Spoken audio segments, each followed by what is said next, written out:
Why are we protesting again tomorrow over the federal takeover of our city, Washington, D.C.? It's not just about turning soldiers into cops. They're also locking up people without a case, just to hold press conferences bragging about the number of arrests. This could be coming to any city. We are all D.C. now. Yesterday, a federal judge ripped the Department of Justice, calling its conduct an embarrassment and shameful. The judge said U.S. Attorney Jeanine Pirro's office has been playing, quote, cops and robbers like children, jailing people for show, then dropping charges when there's no evidence. One man sat in jail for a week before a grand jury threw out his felony charge. The judge apologized to him in court. Pirro fired back, blaming so-called elitist jurors. But the message from the bench is clear. The system is losing control, and ordinary people are paying the price. That's one reason why tomorrow we're in the streets. We're all D.C. now.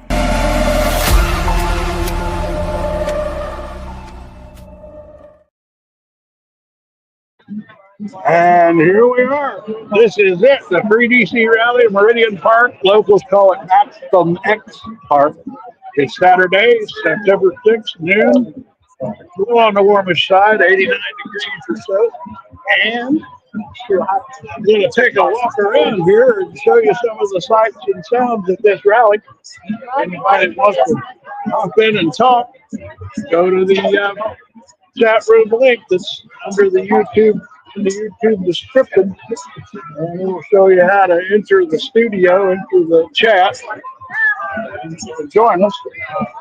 I think it'd be fun to get some interaction. But in the meantime, there are plenty of folks around here. I'm going to swing this camera around so you can see what I see. And now that my ibuprofen is kicked in, I'm going to get up and walk around. Here we go. Free DC rally, Meridian Park, also known as Malcolm X Park. I haven't got a crowd estimate yet because this park is so spread out, and there's people everywhere I can see. So it's going to be tough to count this crowd. Here we got one over here. I'm big on signs, as y'all must know. Here's the fellow with one I see a lot. Trump must go. I like your sign. Why does he have to go? He's destroying everything. He's destroying everything. Yeah, I'll go with that. Yeah, I think that pretty much gets it. Here, this fellow wants to impeach. I don't know if he could impeach MAGA, but and of course we see the Free DC signs everywhere, all over the place. Now the crowd's moving now. I don't know where they're headed. We'll just hop in and move with them. Got the sun behind me. And the races.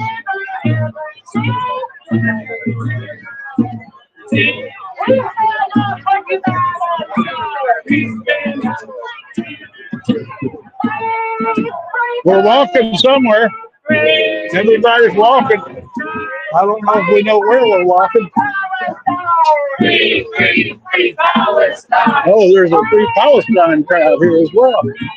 I wouldn't say they're big in numbers, but they're louder. And this is Meridian Park. Later on, I'm going to show you some of the pretty parts of this park. It was designed by the same designer of Central Park in New York. One of our nicest parks. When I moved here in the early 90s, it was prime red. That's been gone for a while now. Crime. When I moved here, I'm telling you, crime was a whole lot worse than it is now.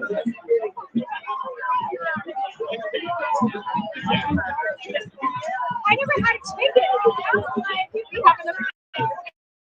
don't know if we're marching somewhere. Or get over here in some shade.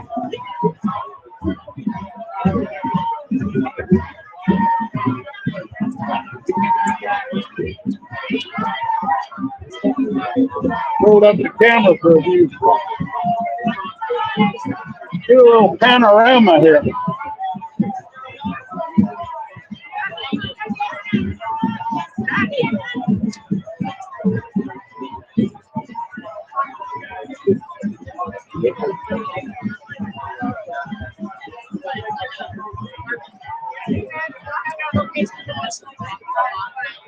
Sure, make that happen. This has got a lot of messages. Leave these. No, I'm getting you signed. If you want to move anyone's chart, it's a tour chart. So you can move Now explain this. It's what? It's a tour chart, so you can move their clip to whatever you want them to do. Oh, that's very clever. Yeah, there you go. So so if I want the DEA to uphold the Constitution, I just That's what they are. If you want them to leave, If you want can make them leave. National Guard to be present in their children's lives. Yeah, but it's a tour chart, so feel free to move clips. If you Yeah. need to move some clips. If Trump's giving them tours, I'm giving them tours. I'm all for it. You know, I'm an old journalist. I covered a lot of MAGA rallies, Yeah. and I've noticed something very interesting. The signs at these rallies are much more clever and grammatically correct and better spelled. I mean, I don't want to toot my own horn, but I do have a third grade education. Well, that's great. Thanks.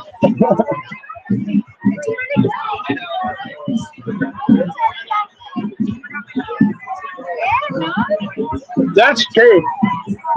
I have been to many MAGA rallies, and I'm sorry, but the folks at these rallies, their signs are better spelled, more clever, and grammatically correct, although somebody will prove me wrong. There we go.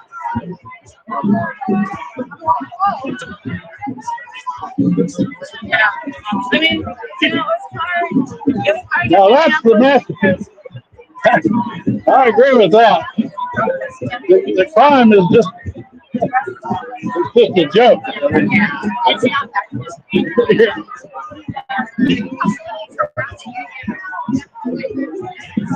I don't know if you can tell, but these are not radical communists like Stephen Miller said.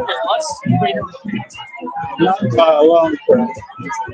Oh, I see a shady spot on a bench here. Sit down for a second.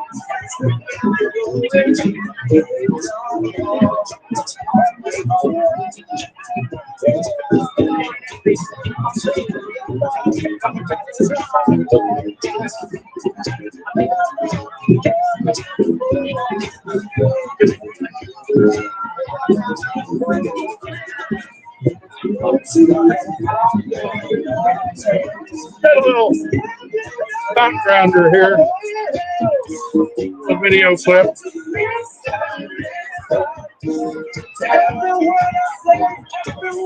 I'm going to have to hold off on a crowd estimate. I really can't tell. But there's a lot of people here. A lot of people here.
Here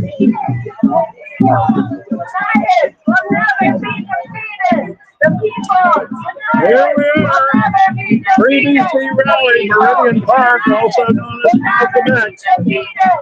I can't even begin to count the crowd. It's big.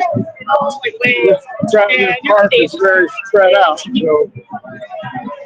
it's hard to tell. Get up, walk around a bit. People are kind of like, what's happening is people are kind of walking around the park. Oh, they're over there in the distance. That's the hero of the city down there. See that sign of the sandwich grower. There you see the sandwich store. That's the Subway sandwich guy. He dared to throw a sandwich at the National Guard or police or something. And the local U.S. attorney, Dini Hero, tried to indict him with a felony, and the grand jury wouldn't let him do it. No KKK, no fascist USA. No KKK, no fascist USA. No Trump. No KKK, no fascist USA. No Trump. No KKK, no fascist USA. No Trump. No KKK, no fascist USA. No KKK, no fascist USA. No, I put a bunch out. I'm for that.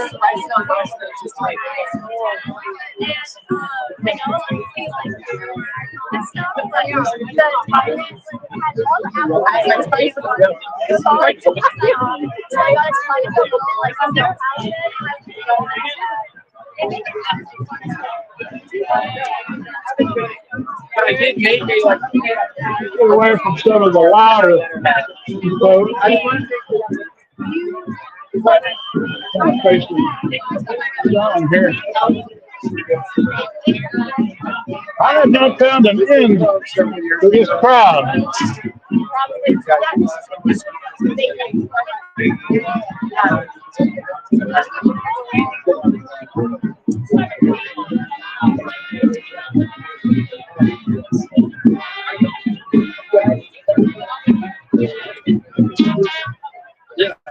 I've been coming to these rallies ever since Trump started his takeover. This is by far the biggest. And they said yes. By far the biggest. I noticed it got a little more publicity than the others also. That might make a difference. Wow, I found a chair here. Sit down. Oh, almost got me to death.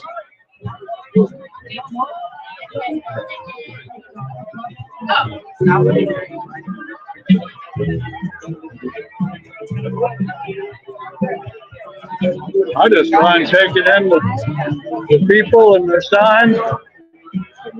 You know, these are not the radical communists that even Miller has said about DC protests. Right? They're pretty normal folks. I get a feeling a lot of these people are professional marchers, like you often see at these things. Let them kind of walk by.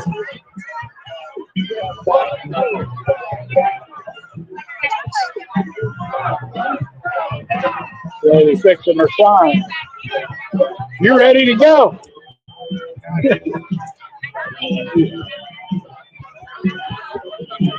He's off and running. Got her sign thing. I like the homemade sign the best. I think that shows a little more energy, a little more input.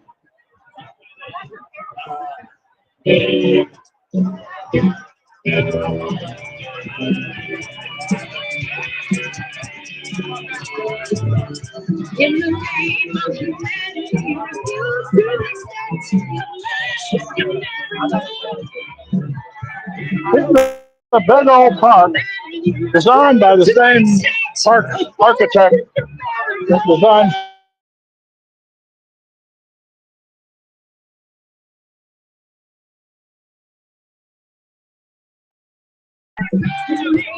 And I haven't found any part of it yet that's actually empty. This thing, everybody seems to be moving off in that direction, but they're still coming. So I don't know what the ultimate plan is. As soon as I get a second wave of my ibuprofen, I'll get up and walk along with them. She said, never again. I see a lot of American flags. These are the real Americans who started seeding that title. The people who don't hold democratic values. These right here, the real Americans, because they get it. We're dealing with a loss of our values. Sacred on the flag from the power. The real teacher can't make the people kiss the ring. This way is pretty good singer. Blood on the hands, hell on the streets. Blood on the hands and the blood on the hands. Stop the madness! Stand up! Stop the madness! Stop the madness! Stand up! Stop the madness! Remember, guys, keep moving.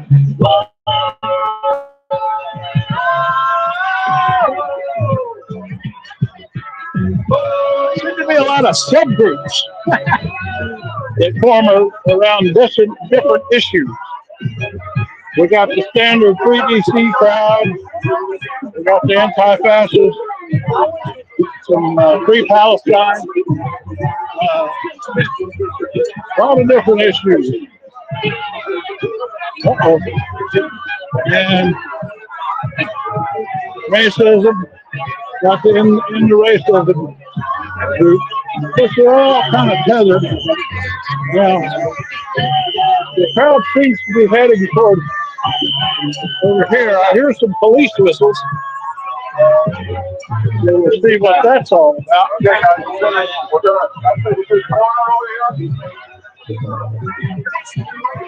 I'm going in the direction of the police whistles. See if I can find some trouble. Haven't found any so far. How a bit.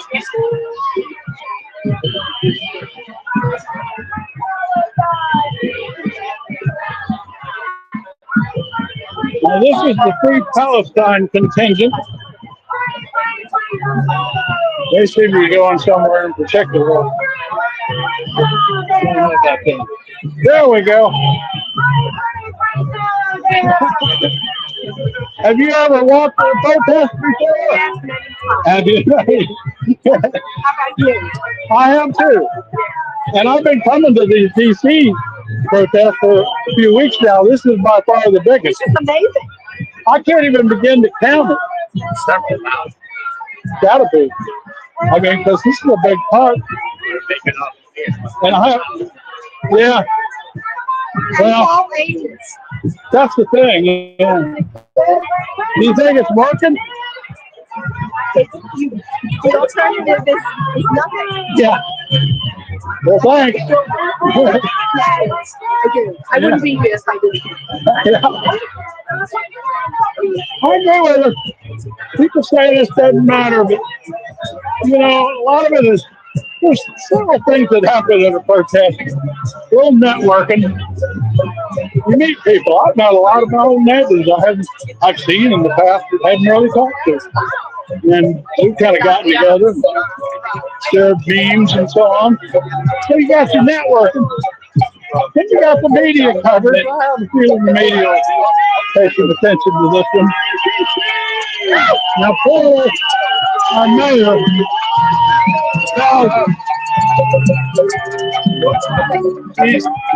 our mayor's getting a lot of hassle. I actually kind of empathize with her. She's in a tough spot. made it just in time.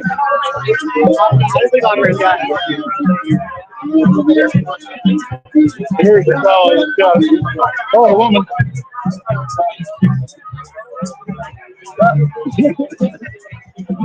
That's right. Got a little trippy. How long have you lived here? I don't live there. Oh. I live in North Carolina. Oh, I came up here for the day to do this. good. Out DC. You drive up? You drove, I rode. Oh, you had to get, wow. Oh, thanks.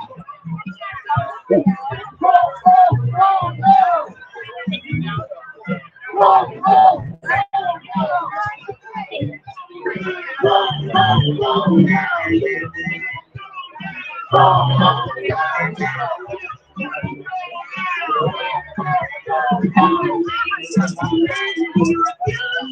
guess I might go figure out where everybody's going. I don't know if they know.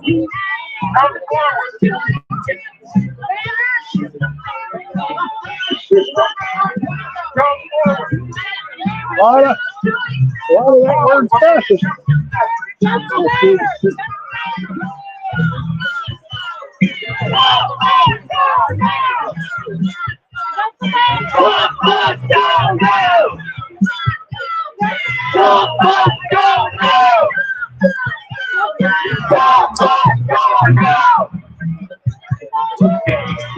I think I'll fall into this crowd here and see where they're headed.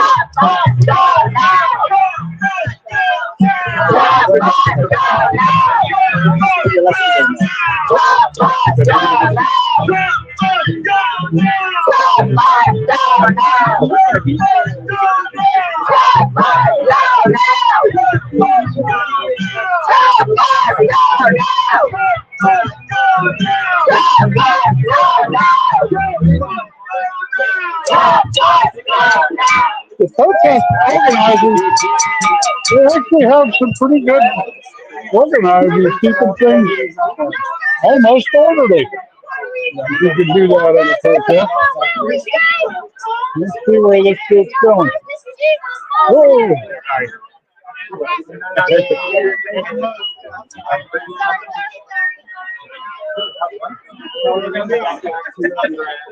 You was one of them?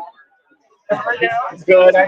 Yeah, your boss here. I don't know if they're going out to march on the street. That might be what's happening. Because they're headed towards 16th Street. That might be the deal.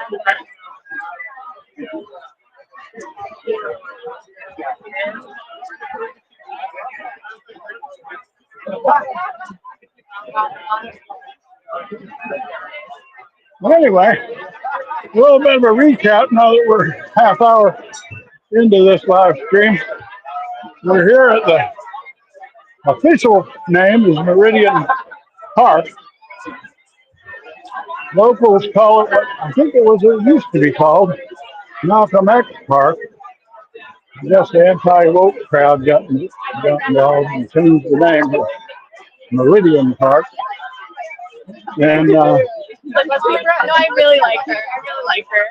it's a huge park designed by the same Sarah? architect that did Stay close. Her name's Sarah. She's Central 31.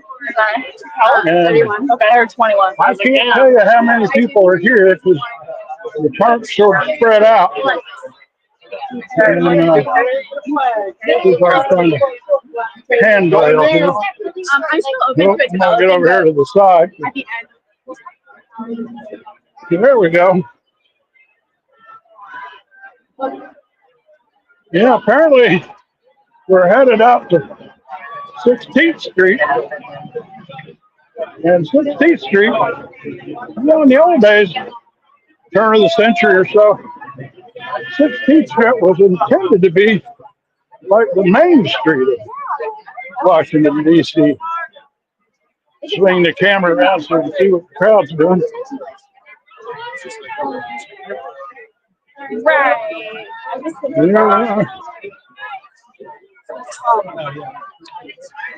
Yeah, they're heading out to the street.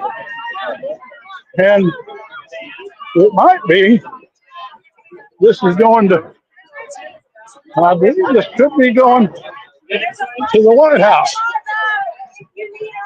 This here is 16th Street. Everybody rallied in the park about an hour ago, and then came out here, and they're walking in the direction of the White House. 16th Street, you can probably put the dots together. I don't know if you can see in the distance there the Washington Monument, but just before that is the White House.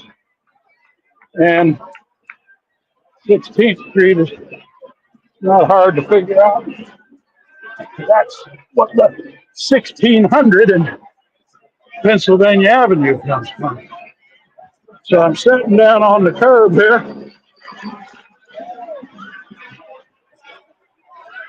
to get a rest and a look at the crowd as they walk by. This is kind of the tail end. Oh, here comes the subway thrower. That's the guy. I can't quite see the flag yet, but that flag there is the image that is all over the city, painted on the sides of walls and gates and doors. It's a picture of the drawing. And the guy who threw the sandwich at some local constabularies got him arrested. They put him in jail for several days. Couldn't figure out what to charge him with. Finally came up with charging him with a felony and took it to the grand jury, and they said, nope, we're not doing that. And they had to let him go. I think they ended up with a misdemeanor charge.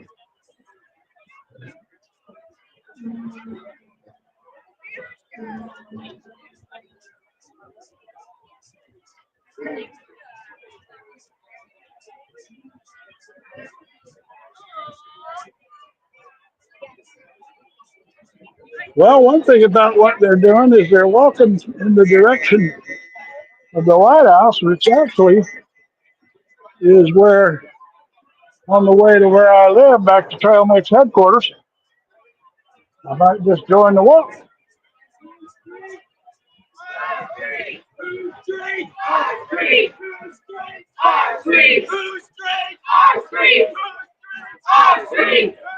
Think about chance. Sometimes the chants at protest, any protest, need a little bit of work, because some chants, when a crowd shouts them, can't quite understand them. You got to have short staccato sentences, maybe 3 words top.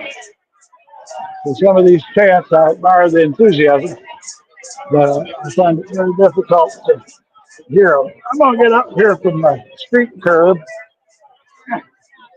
and head on down with the crowd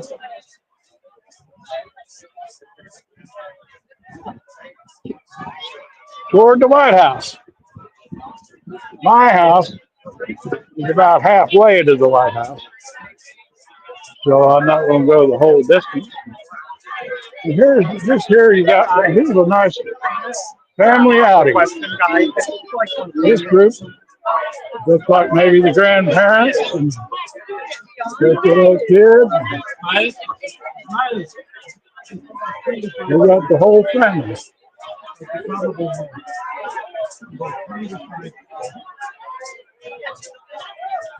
Saving democracy. Good family. Oh, yeah, I love this. Hi. I'm trying to, John Lewis. I couldn't remember who said that. That's one of the great lines of all time. You too. Good trouble. John Lewis.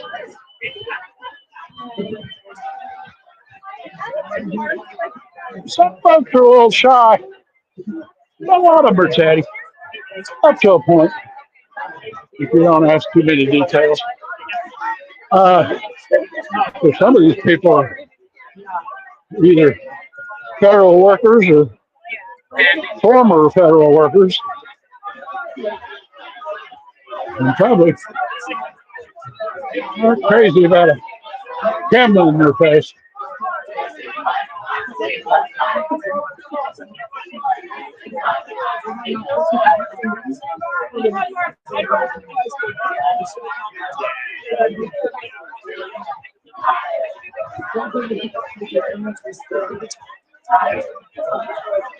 Let's put over here on some steps.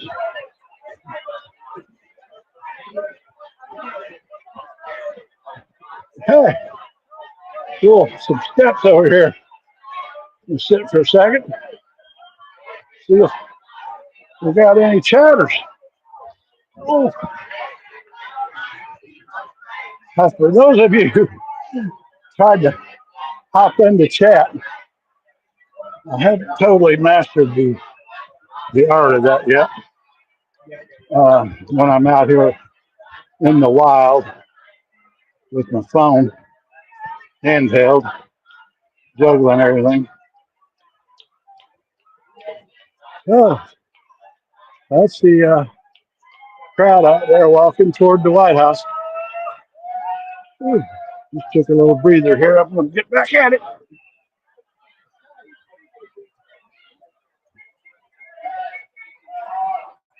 Pause over here and get a look at them.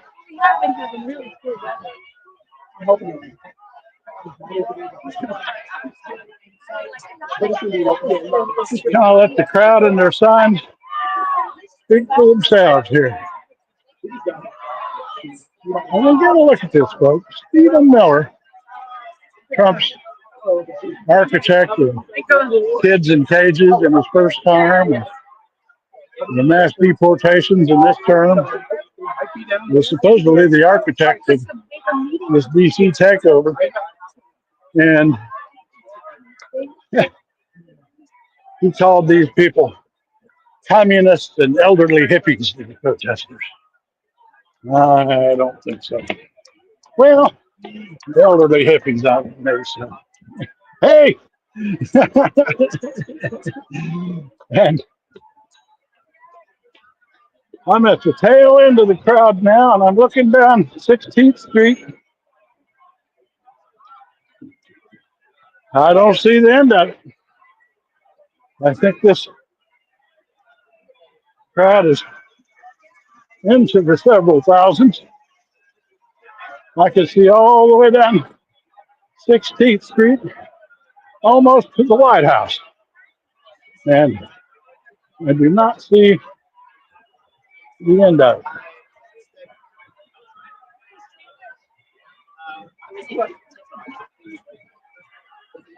Somebody looks like me. Yeah. Oh, we go over here. See if I can find the sitting spot.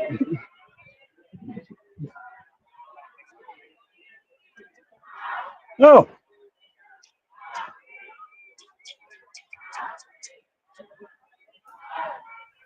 Hey there, Jack. Hey, what's going on? Looks like a nice little bunch. I'll tell you what, that park is so huge, and I didn't find an empty spot on it. We're out on 16th Street now. I'm at the tail end of it, walking to the White House. I'm only going to go about halfway because that's where I dump out to go to my house.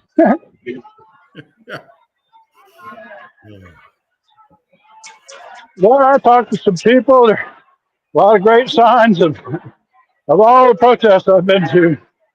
This was definitely, I'd say, I'm always saying I'm a conservative counter, but I'd say about 5,000.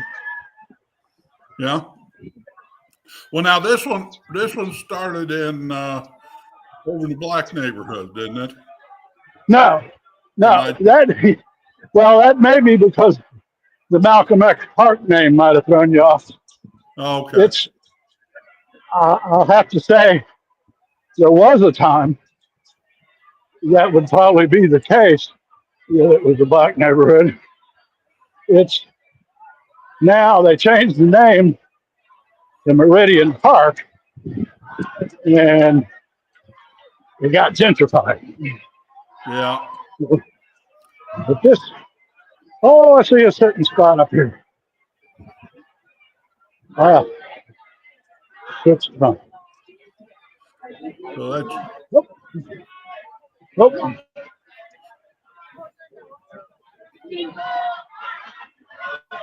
There. Oh, got a certain spot. Okay. Yeah. Oh, I switched around there. I thought I was at the tail end, but Yeah, right. there's actually more of them here.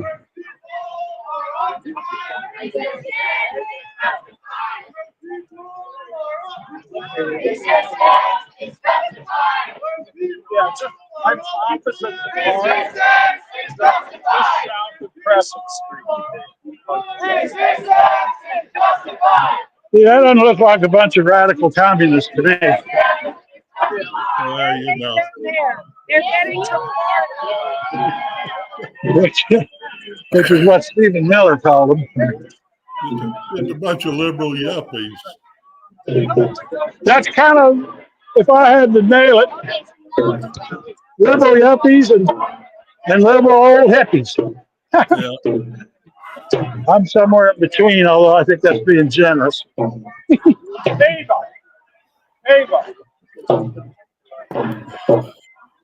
Well, it costs a little bit to live in D.C. anyway. It's kind of like New York City, isn't it? Yeah. I swear, I'd say I mean, like I say, this is basically the tail end of what was in the park. I mean, they've been walking, they left the park, the head of the trail here, left the park about 20 minutes ago. So they're way down, they're probably close to the White House by now. And this is still this is what I call the stragglers at the end right here. And there's still plenty of them. I guess the question becomes, what are they accomplishing? I think it's making a difference. I think they're on the run in DC anyway. I don't know. You get to doing those. It's a little like, I know in Kansas City they had a little corner where everybody protested. And it was like, unless it was something really big nationwide, it was the same little group. And sometimes I think the news people go, well, there they are again. Yeah. Yeah, that's been true of the past ones that we did at DuPont Circle. This one's much bigger. Yeah. I'd say this crowd's a good 10 times bigger than what we've been. Yeah, I mean, the ones at DuPont Circle we've been going to were pretty much glorified farmers market crowd. Yeah. This is more like 10 or 12 farmers markets put together. Maybe a little bit better organized. Yeah, the protest organizers, I have noticed, the AFL-CIO is part of the organizing effort, and they're pretty good at this stuff. They have the vest. There's one right there, the yellowish vest. Go for it! It just feels good to shout. I mean, I've done a lot of shouting with people. That feels good. Well, it looks like they're kind of going down together in groups. Groups. Yeah, they're definitely subgroups. I mean, you got the labor subgroup. There's a Free Palestine subgroup. There's anti-racism subgroup. Now, here are some of toward the end, here's some of the organizers in those colorful vests. They did a good job. They kind of kept. I think it's winding down now, so I'll start walking forward. There seems to be a bottleneck down here. Anyway, we can just chat about anything else that's going on while I wander. What you got coming? Oh, go ahead. part of the problem with not making the news is, people peacefully walking isn't news. Exactly. Yeah, that's true. And I don't know how national news works, but I know local news is they look for the crazy quotes and they look for the old white woman without any teeth or a old black woman screaming, and that's who they run with. Well, I have noticed that local news here, which is different from what you're talking about, that local news here are pretty balanced, and they've been given these. What in the hell is this guy doing?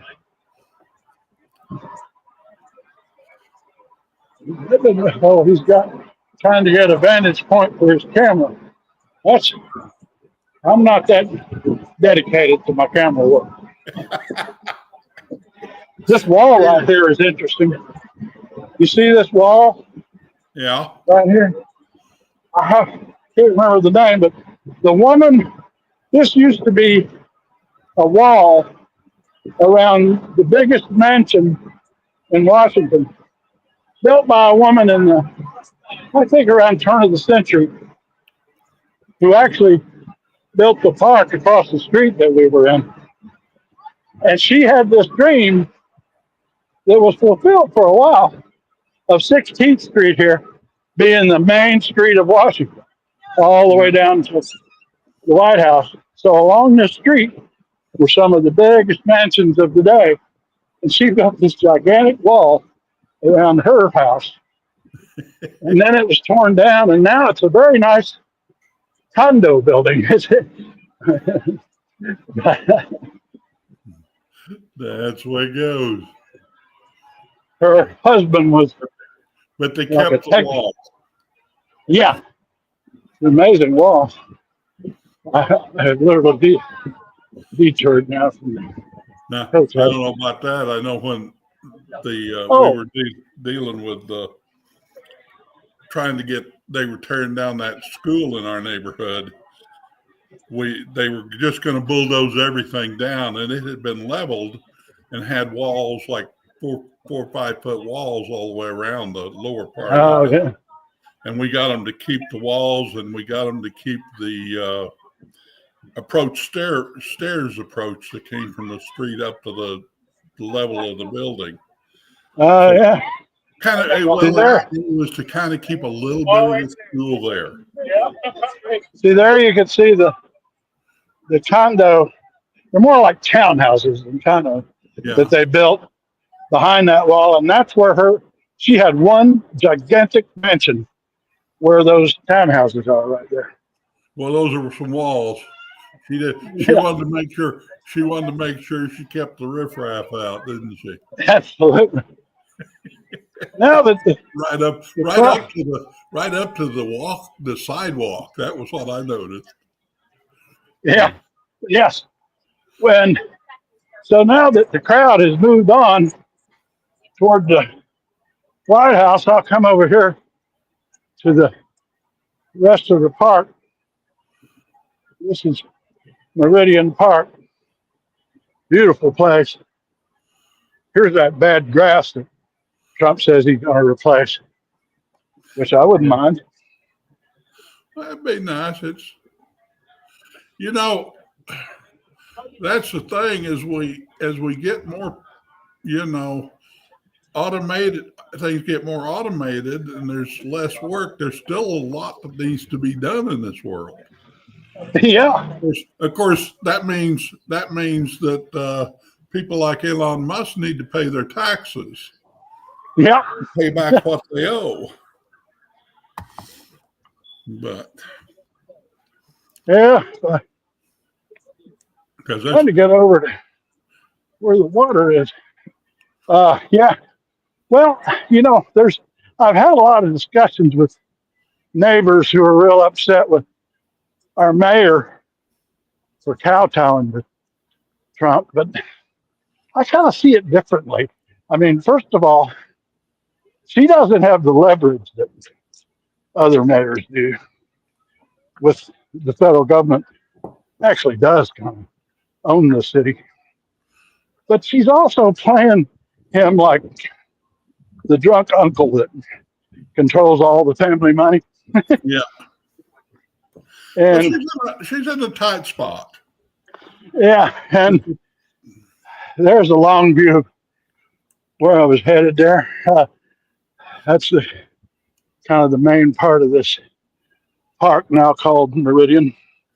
But yeah, I mean, if she can wrangle a couple billion or more out of him to spend money on grass and repave roads, and I think that's what she's up to, is just humoring him to get his money. That's it. What was it I said the other day? You know, start looking for those grants if you're a community organizer in Washington D.C.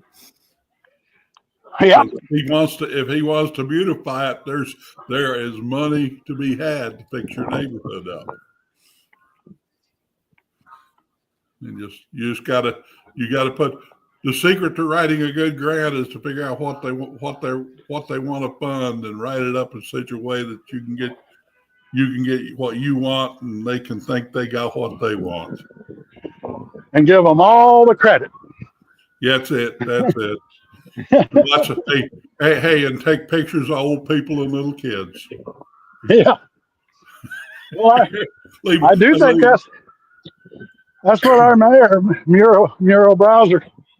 I saw a lot of signs here attacking her at this protest, and my neighbors also. But I've been kind of defending her because I see what she's doing.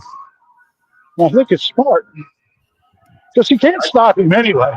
Yeah, I don't know what you do. It's not, Well, whole thing. I mean, one of the things that irritated people is she got in a struggle with the DC Attorney General, and he filed suit to get rid of the National Guard troops. Now, she opposed it, that suit, which got people mad. But I bought her explanation, and it's kind of come true, is let's wait and file suit after the 30 days expires. Because in 30 days, he has to get Congress's approval for an extension. And so she announced cooperation with the feds and didn't stop that attorney general because she couldn't, but opposed the lawsuit.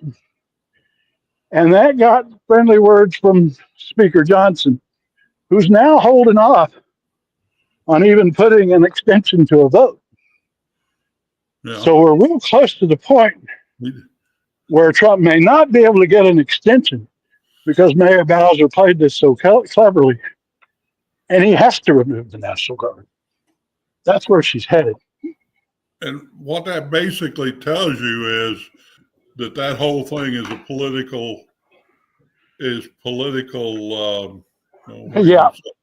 toxic. Yeah. Because they don't want to have their people have to have a vote on it. Yeah. So I actually think this DC thing might be winding down. Yeah. Because, I mean, the National Guard hadn't been able to do anything effective. And then the other thing that's going on, that's playing to the city's favor, is all these people they're arresting. I mean, it's really awful. I mean, a local judge, not local, a federal judge, a magistrate, a couple of days ago just went bonkers on a case saying that, they're playing cops and robbers like children. That's what he said of U.S. Attorney Jeanine Pirro, who's just, they're arresting people like crazy so that she and Trump can go out to the media and say, today we arrested 186 people, 2,000 in the last week. Well, what they're not saying is some of these people are just getting arrested with no charges filed. and then released. And those that they pursue charges on, at least a dozen so far, the grand juries have said, no, we're not going to indict these people, which is so unusual. Well, that gives you a little faith that the grand jury system works.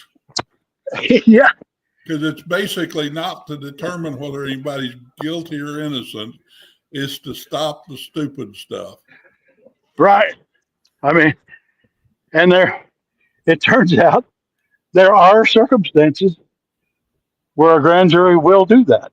I mean, it's always been a joke about prosecutors can indict a ham sandwich. They have such control over grand juries. But that has not been the case here. Well, they've got to at least present some evidence. Yeah.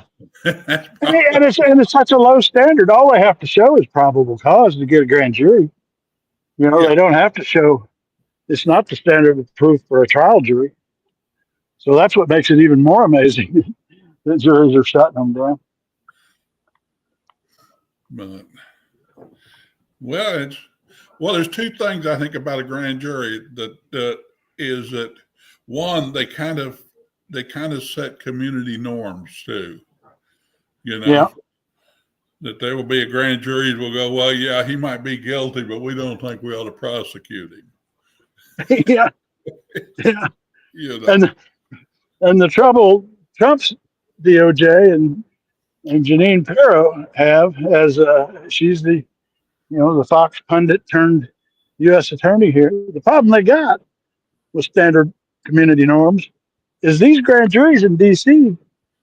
literally come from a pool of voters.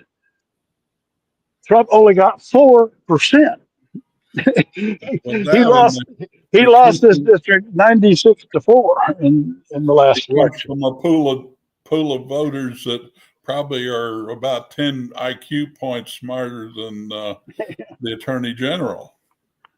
Yeah, I was actually having fun with a lady in this crowd earlier on because she had a really clever sign. It was set up like a game show where you could move the markers to what you wanted the different entities to do, like National Guard. And anyway, and I told her, I said, as an old journalist, I actually covered a lot of MAGA rallies. I've been to a bunch. And then a lot of these rallies recently. And there's a huge difference. And I don't mind saying that the MAGA rallies and these rallies are, the signs are spelled correctly, have better grammar, and are done right clever, Yeah. And well, when you get one like that, what you've got is the crafters revolt there. Yeah. They sit there and do their little crafting and artistic thing and get out and protest.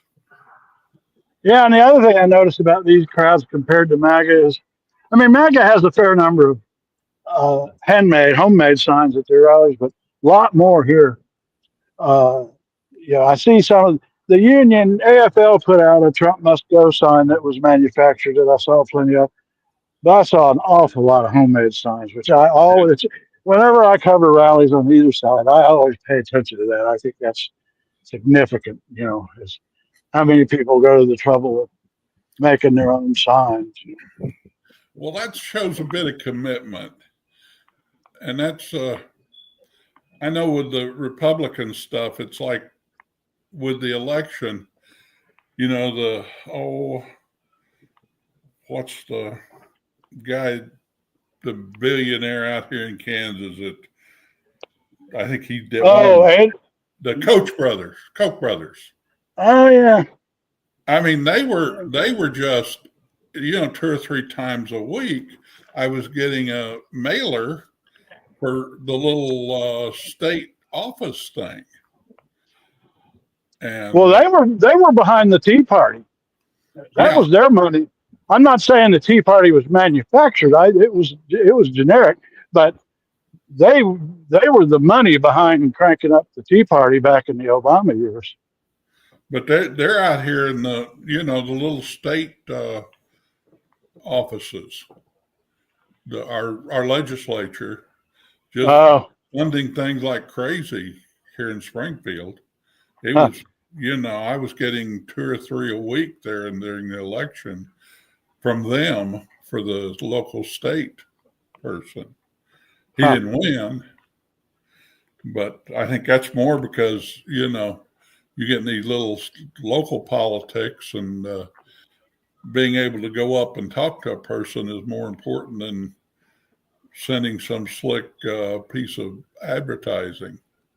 Yeah. Moved over here to a bit of shade. Mm. No chairs, huh? Yeah, this park, not as chair friendly. Yeah. I've told several people about those chairs there in the park, and they all say, "Oh," and they stay there. Yeah, and they really did.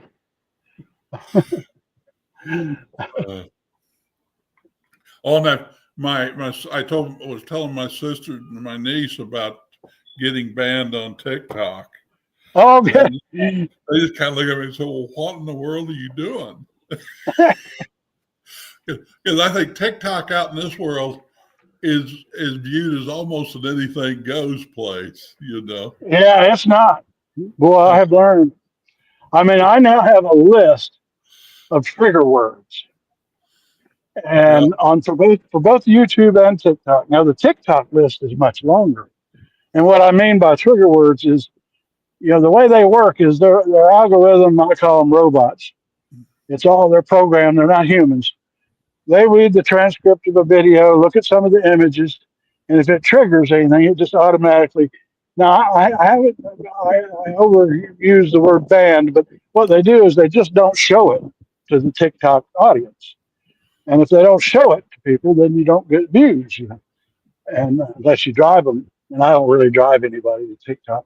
But anyhow, and just recently, just yesterday, I put that, I thought, totally, you know, almost bland.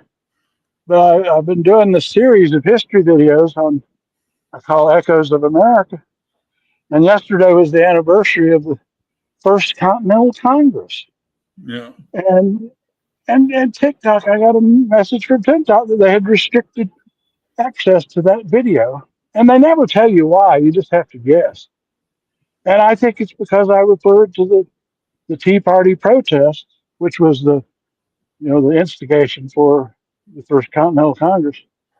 And and the protests against the the king shutting down Massachusetts Parliament. And so I think he read all that thinking I was talking about today, because I've yeah, learned that any video, like I put another one up yesterday about the current protest, and TikTok restricted that one, which I expected. YouTube doesn't mess with either of these videos; it let them go. But and I think what I run into is the sensibilities of the Chinese communists who own TikTok. well, that was all I thought I was wondering about the one we were on that got restricted. That was drugs. They're real. They made a bunch of promises to Congress when the head of TikTok testified months and months ago. They were getting accused of promoting drug use, and so one of their promises to get the government off their back was to control any talk of drug use. And you and I just made a joke about how I was smelling pot at DuPont Circle, and Uh-huh. we just cracked the joke that maybe that's how DC people are handling the federal takeover. They're just getting stoned. That did it. That triggered TikTok. Right? Did not bother YouTube, but it triggered TikTok. Well, that's the problem with social media is it's all machine driven. And it Right. shows you just how much problems you'll have with AI in the future. In that, AI is not going to have any sense of humor. Yeah. I got kicked off of Twitter because I commented to someone. They were talking about COVID and said, well, it's only a 2% chance of, dying or whatever. And I said, well, okay, we line you and 100 people up and Oh, pick two of you to shoot. I'm sure you're just going to be really oh yeah, patient. I yeah, got to pay them for what I yeah, guess and that's one of those I've used it so many times in discussions I didn't even think about it. When yeah, somebody's being not really thinking about risk and what risk, serious risk, yep, the 2% yep. is pretty high risk if it's death in the end. Yeah, that's actually in my trigger words: shooting, killing, guns. All those are trigger Yeah. words that can get your video restricted.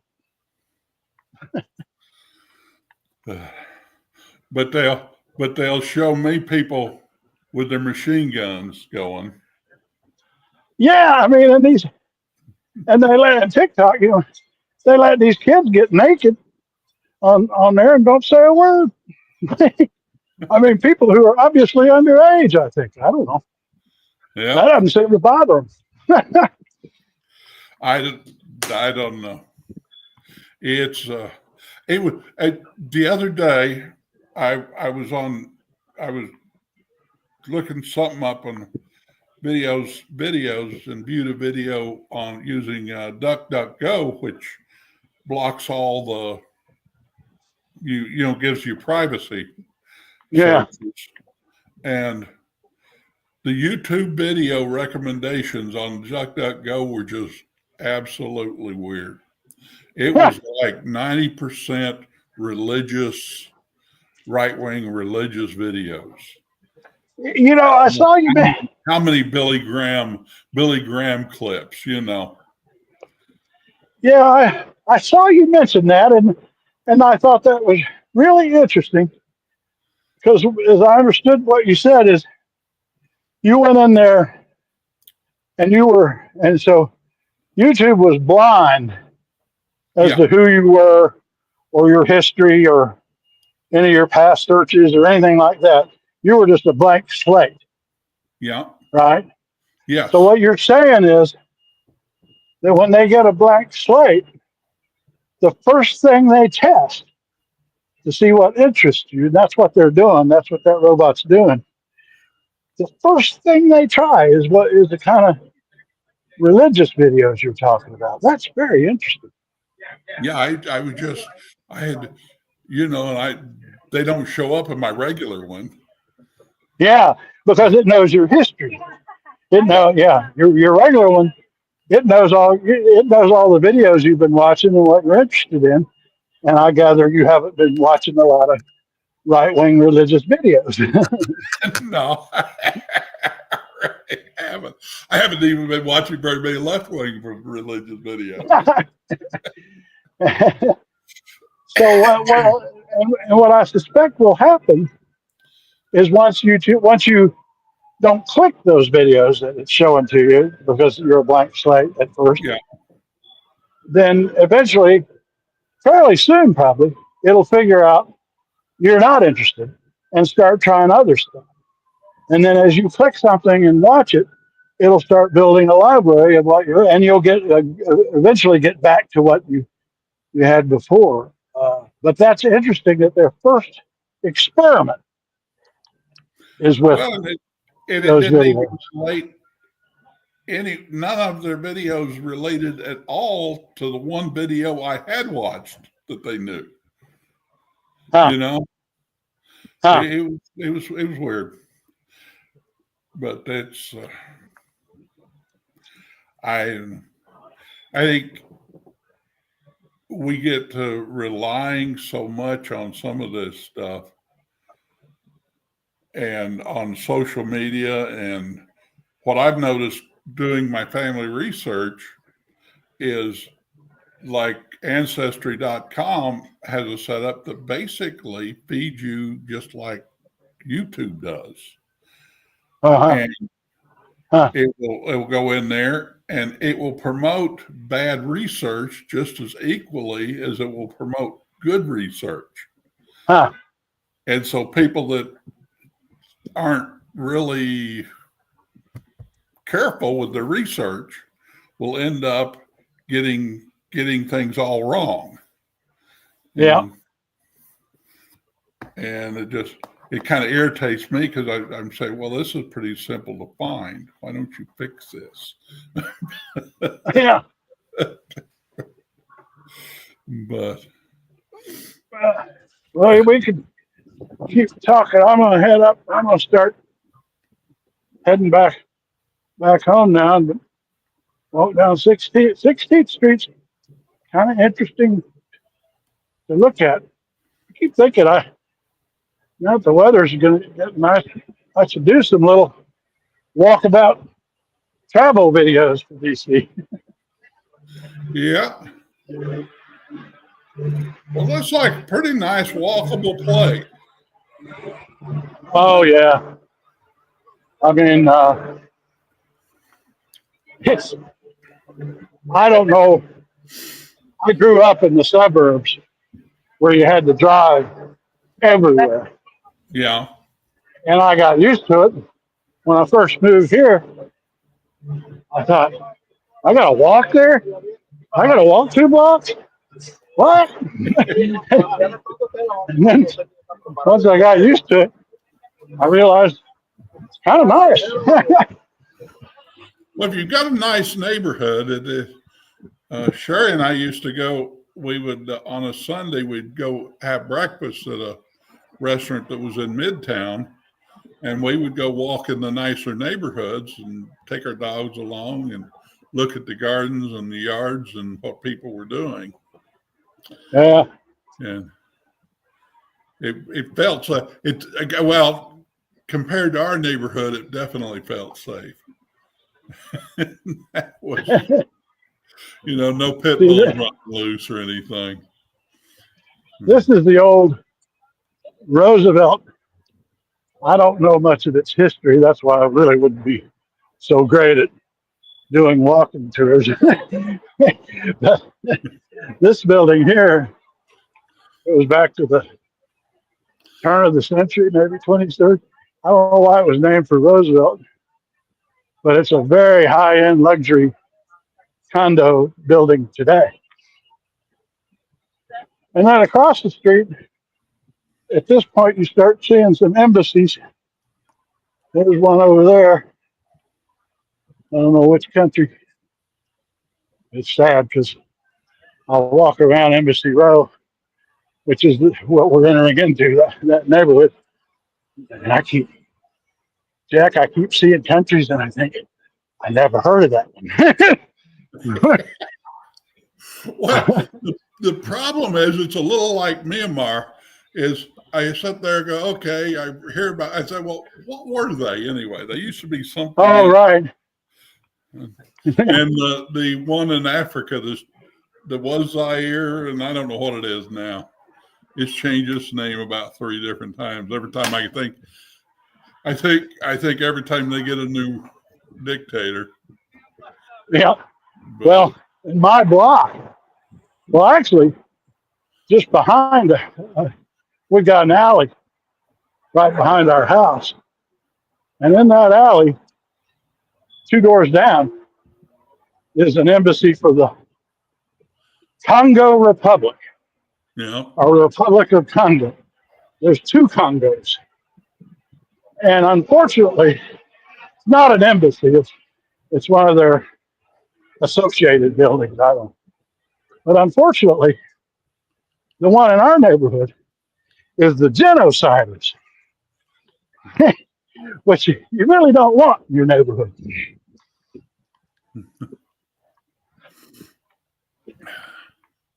That's something you run in a little bit like New York City does too, of people that have diplomatic immunity or whatever they want. And that if they come into your neighborhood, that can be an irritation real quick. Oh, I see another sitting spot. I got this severe spinal stenosis, and which is not terrible, but I just I could walk about 15 or 20 minutes, and then I just stop for about 5 minutes, and it's fine again. Yeah. So you have to. But it's when I don't walk at all that it gets really bad. Yeah. Well, we're kind of both of us at that age where I tell people I go out and do things. I said, I do it because I'm at the age where if you don't use it, you lose it. And so I try to go out. I need to get out more with my dog and do more walking and get myself back in shape, because I kind of let that go. And it's good for me, good for my diabetes to get some Oh yeah, me too. exercise. Have you gone? Jamie and I talked the other day about both of us are on that Manjaro. You haven't gone down that route yet? No, I haven't yet. I'm not for sure. I've thought about it. My sister did, and she's not. Her diabetes is a little different. She was having low blood sugar problems, and really? And then without, so it's a little different form, of the problem. And she's always had a little bit of problem, and so she's on. I don't know. She does. I think the weekly shot or something like that. I can't. Yeah, that's what I do. Yeah, the week with the Manjaro and the Trulicity, they're a weekly shot. Yeah. And painless, depending on where you put it, because they tell you to alternate. And so they say your left thigh, your right stomach, just to the right of your belly button, and then your left stomach. And you alternate each week, if you can remember, the sites. And what I find is when I did it, when I injected my thigh, I feel absolutely nothing. So much so that, no, it's just the opposite. When I inject it in my thigh, it's really painful. Not for long. But in my stomach, I don't feel anything.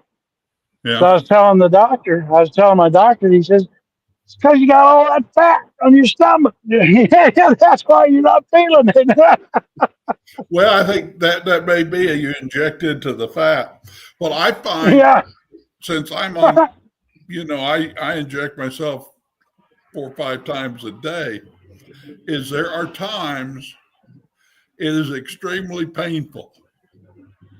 And all I can think of is maybe I hit a nerve,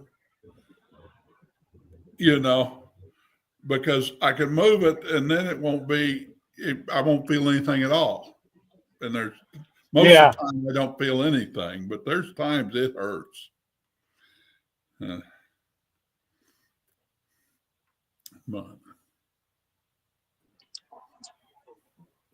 lost you there for a minute.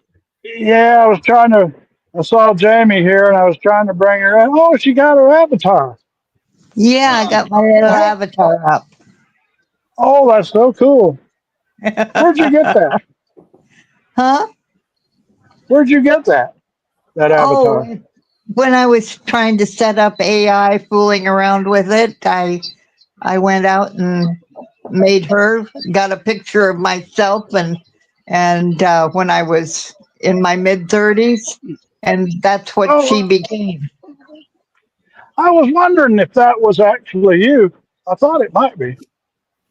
Yeah, that's from 40 years ago, me. That's fair. That's why God made avatars. So are you out looking for a parade or? Oh, we had a big one. I'd say 5. I'm starting to inch up. My conservative estimate was about 5,000. They've marched on down to the White House a long time ago. But Jack and I had just been talking because I love this park where it was, the Meridian Park. which was designed, by the way, by Frederick Olmsted, I think to pronounce it, Olmsted, who designed Central Park in New York. No. And so I followed him a little while on the way to the White House, and now I'm trying to get across this. This is my most hated intersection in my neighborhood right here. It's 16th and U Street. Now And this it is has, now New there's Hampshire. green on there. There's what? There's, that intersection has green stripes. Yeah, but that doesn't mean you can walk it. See, what you got here is New Hampshire, which is a big street. You got U Street, which is a big street. And you got 16th, which is a big street. And they all collide right here about 2 blocks from my house.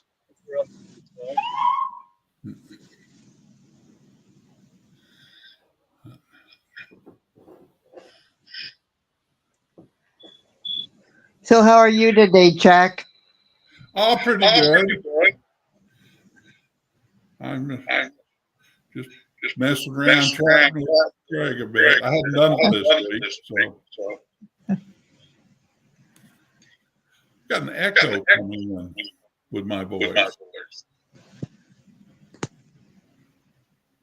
I don't know. What's Well, at good? least you've got a voice, which is better than RFK can say. He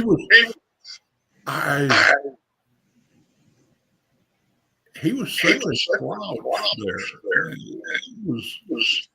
And he wasn't even, he tried his best and he wasn't even effective with them. So I don't know. All those people got scratchy voices. Yeah, but he was really weird. Well, I think his cousin is absolutely right. The man has lost his mind. The worm ate too much. Well, you know, he's a nepo baby. He never had to do anything and never had to use anything.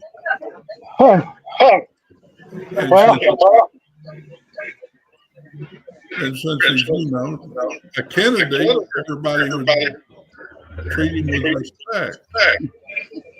Whereas if he'd been me, they'd been laughing at him and he'd have learned to shut up.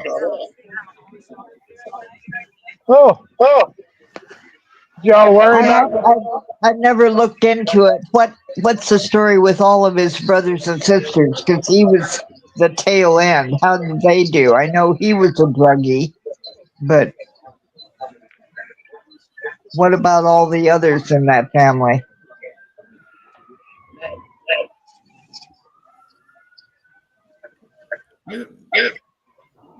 I'm not I don't follow Kennedy any more than I follow the Royals, you know. Right.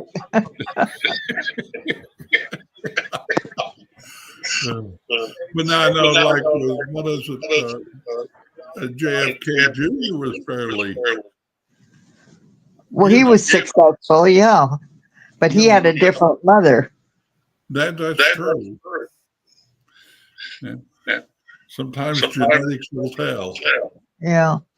And of course, I've kept kind of a half an eye on Chelsea, and she's been really successful. Mm-hmm. But again, two good parents, even if her dad was a skirt chaser.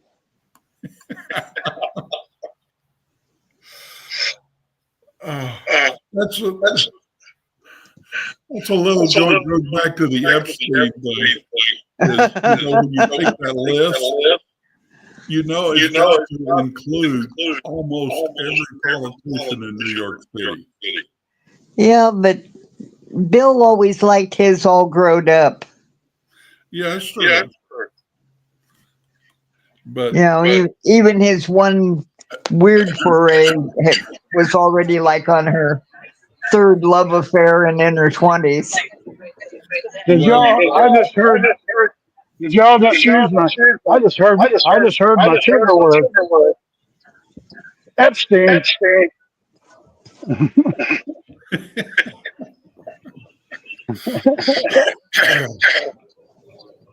Well, I basically was telling Jamie is what New York politician isn't on the list. If I knew for sure I wasn't on the list, I'd be telling everybody. I suspect it's a lonely list. Well, the funny thing is that Chelsea and Ivanka used to hang out together a lot when they were, young women. Yeah.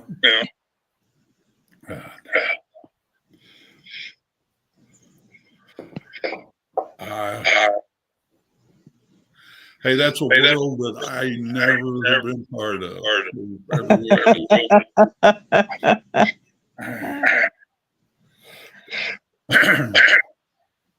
No, I was decidedly not a Nepo baby.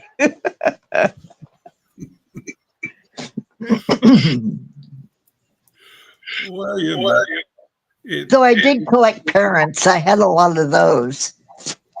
Yeah. Yeah.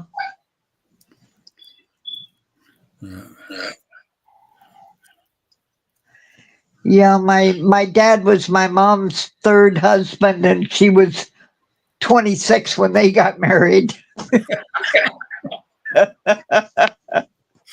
Now, here's something that when Sherry and I got married, it was my first time, and I was almost 50.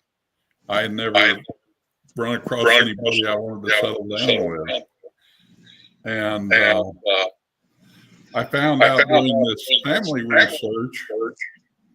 Now that I've included her in on my tree, that I was her fourth husband. Ah. I knew of one of them. never talked about any of the others she'd done.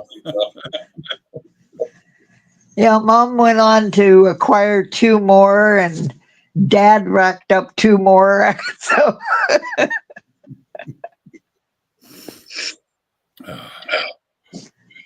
Well, it's kind of.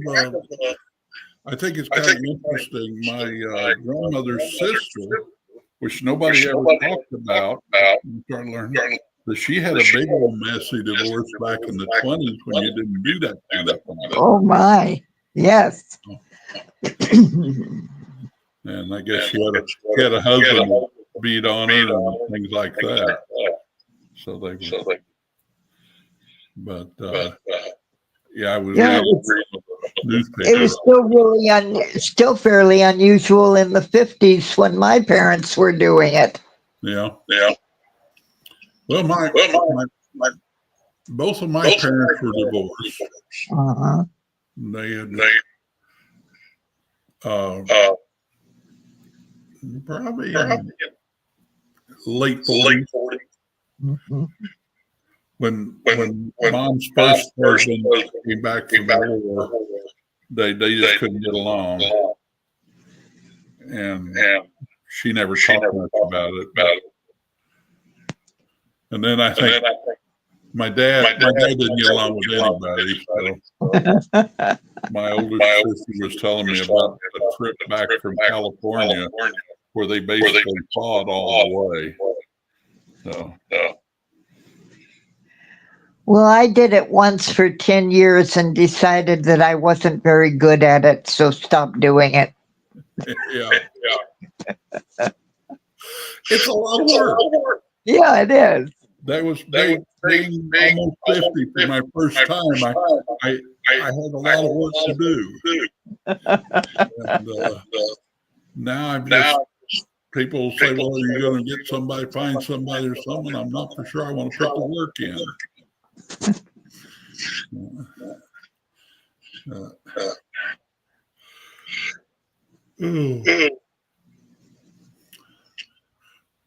No, there was a couple of vague attempts when I was, well into my 40s where I thought maybe I could do it again, but no.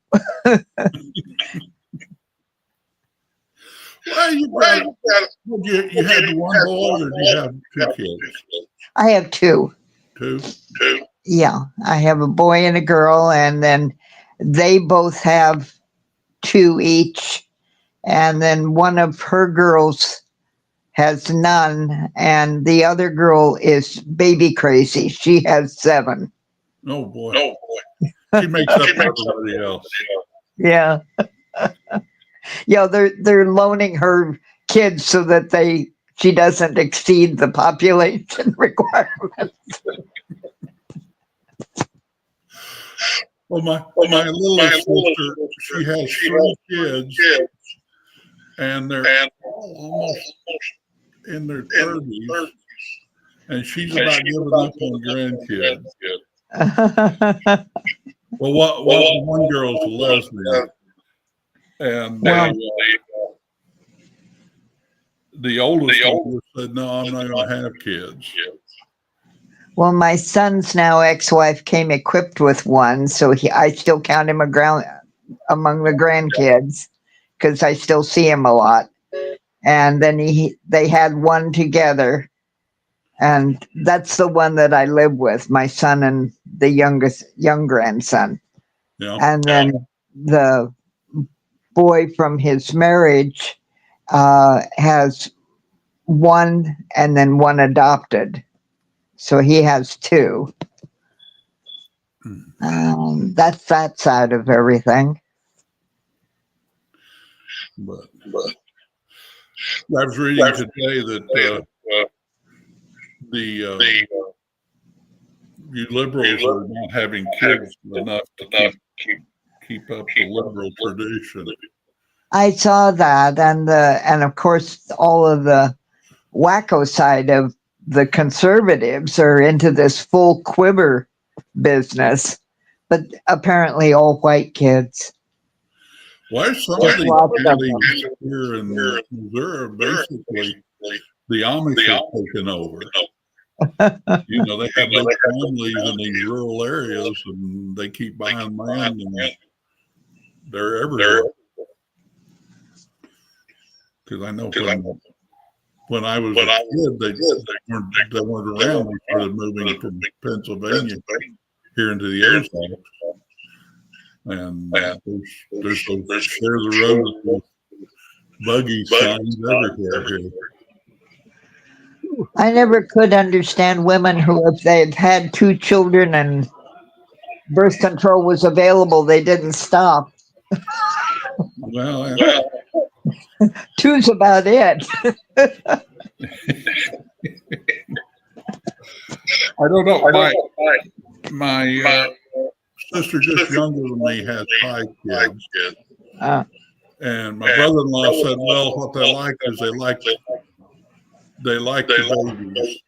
So they would have one that they spaced them out, except for there was a brief period where IUDs, the doctors weren't using them. And so she ended up with 2 kids that are 18 months apart. But otherwise, they're about 5 years apart. And my brother-in-law kind of joked and said, well, once they get ready to go to school, he said they're no longer any fun.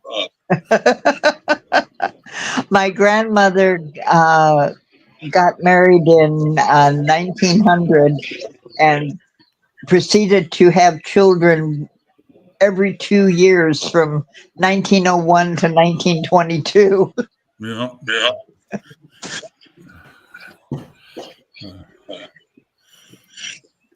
Well, I think my grandmother had 8 children. Yeah. One of them died in childbirth when he was young. That happened to her too. She had 9 kids, and it looks like there was one gap where she might have had a miscarriage between the 5 youngest and the 4 oldest, but and she also lost one in childhood, which was common back then.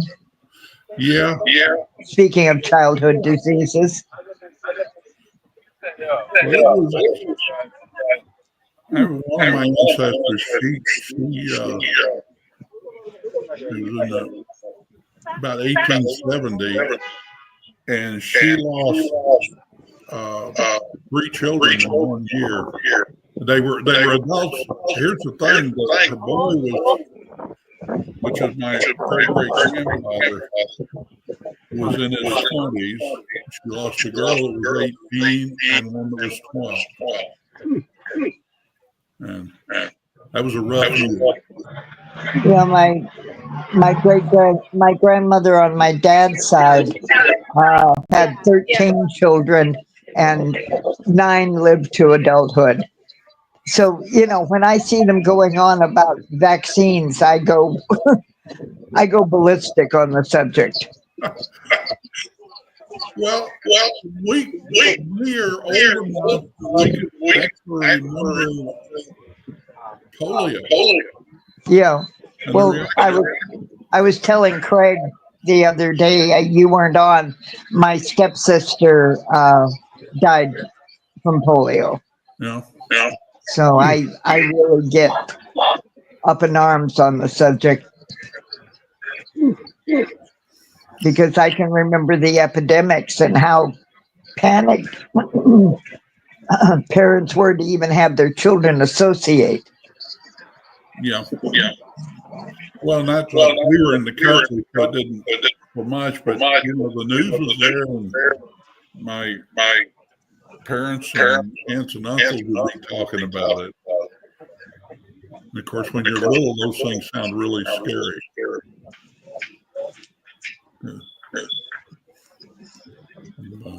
Maybe they should bring back the movie Sister Kenny with Rosalind Russell.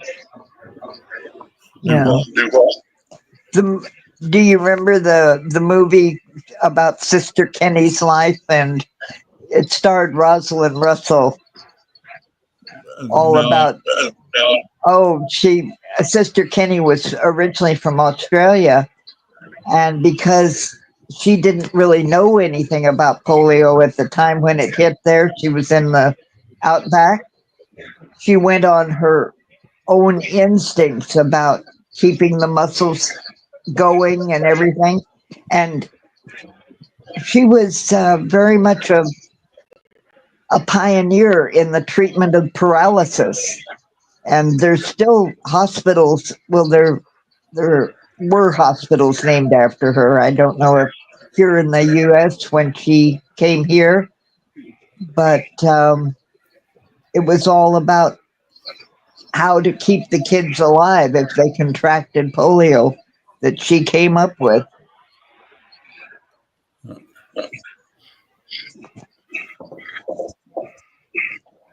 I just don't understand. And I remember this whole anti-vax thing used to be the hippies, and they were some of them that didn't want to do it, and then they would basically make the case, and they were right, as long as the rest of us vaccinated, they were safe. And I thought that's true. If there's enough herd immunity around you, you probably don't contract the disease. But it depends on, you know, like 80% of the people around you have got their vaccines. And yes, every once in a while, a rare case will come along where a vaccine just has an allergic reaction for somebody, and it can be dangerous, like any other medicine. But overall, they are a miracle, and they have saved millions of people. I don't. That's just stupidity of the whole thing. Mm-hmm. You know. So what you doing, Craig? Well, while y'all been talking, I actually made it home. That's my house behind me. Oh, how pretty! In fact, I like the color of your walls. Unlock the device to continue. Yeah, it was built in 1896, 94, something like that. I got a plaque here. Yeah, Oh, 1894. 94. Yeah. Ooh, I love a front door. Oh, It's getting a little creaky. what You know, caused you to, what caused you to buy this one? well, we've been looking for a while. Hear that creak?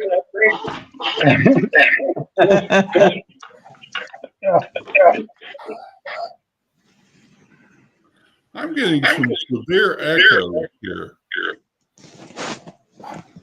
Let's see. We had been looking for this neighborhood in particular. We really liked, and the poor realtor. It's a short street, and our realtor kept showing us other places for about 2 years, and said, "Well, no, we only want that street." And he was so pleased when this one became available. And we did have, I fascinated all the numbers. I don't even know how old I am, but I think we've been married 12 or 15 years. Because it was just before that when we got the house.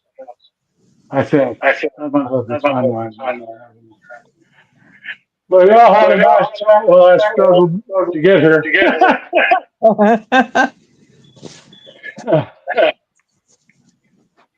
Well, how long have you and David been married now? Well, we've got two timelines. As we first met, and fairly soon after started living together in 1987. And it's an easy date. At least it's one day I can remember, because we met on the 200th birthday of the Constitution. Right. And so then, once it was legal, we actually got officially married. And I believe that was 2006, or it was April 6th. Well, we've got to consult later for details. Anyway. Ooh, that was a strenuous walk. So you've done well. Well, I'm puzzled because I looked, and the distance from that park is exactly the same distance as DuPont Circle, which is 0.4 miles. But for some reason, I think part of it is there were fewer places to sit down on this one. Because I'm fine if I could just sit down every 5 minutes or so. I do what I call the 2-hour mile. I'm damn good at it. We do what we can. Is there some kind of echo in this? Are y'all hearing an echo? I'm not, but Jack is, and you have one. In fact, like when it's like a triple echo when you talk. Huh. Well, I haven't figured that out. They say if you use earbuds, which I am using, that's supposed to shut down the echo. Anyway. We had quite a protest game. You came along afterwards, but I'm telling you, that was a big crowd. It was huge. Huh. Wonder if it'll make the news. Well, it'll make local news for sure. Because local news has been carrying it, at the top of the news before it even started. local news has been all over this story nationally. I mean, it's the biggest local news story here. You know, when the federal government takes over the city. Well, the national news these days seems to be chickening out on any real coverage of Trump other than possibly Epstein. But even that isn't all that negative about him. I think he's got them all cowed a bit. Oh, I think the big mainstream ones are. I mean, they're what I call fascist Texas. It's Orban getting hungry. I mean, you just threaten the owners, and things happen.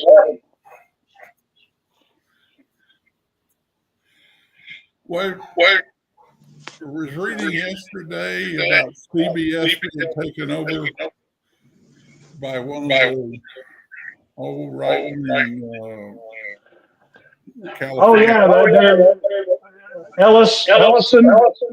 Yeah.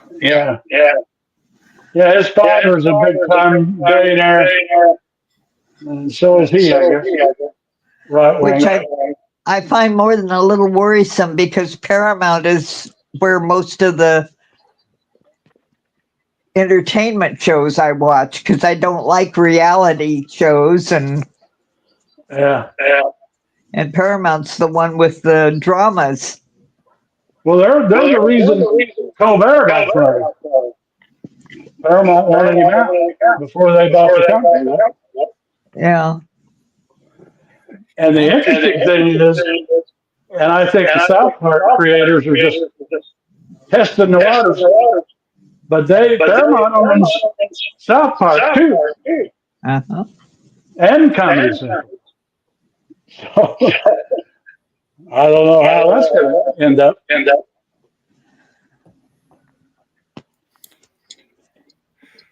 I'm not even sure.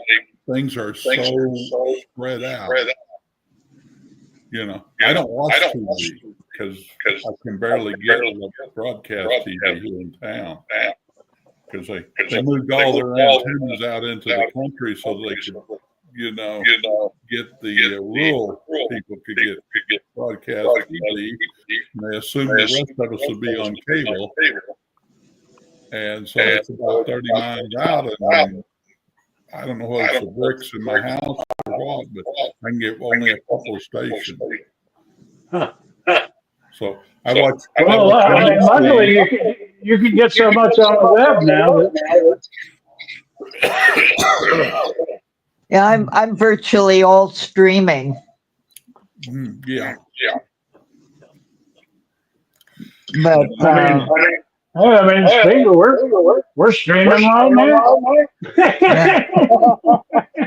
Well, like I said, I've got Paramount, and then I've got from Amazon. I've got my Acorn and BritBox because I like all the British stuff.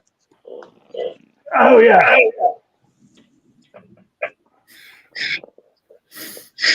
I just watch what British stuff they put for free on Amazon. And they'll play a while, and they'll hit their point where, okay, now we'll sell it to you.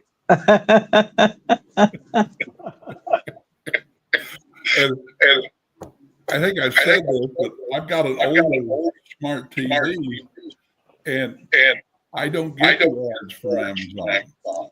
I don't have to pay for it. That just shows where we are these days. Already, there's such a thing as an old smart TV. I mean, it wasn't that long ago that smart TVs were a brand new thing. Now we're talking about old smart TVs.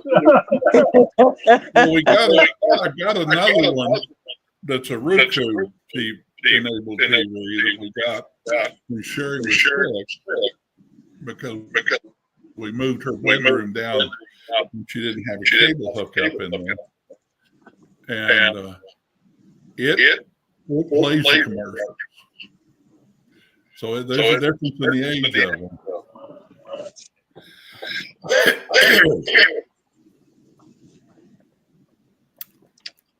And evidently, you know, Oh, that's one of your bobbleheads. Yep. I thought you might see. I thought that might get your attention. You know who that is? That's our favorite local restaurant. It's called Annie's. It's still there. Still one of our best restaurants.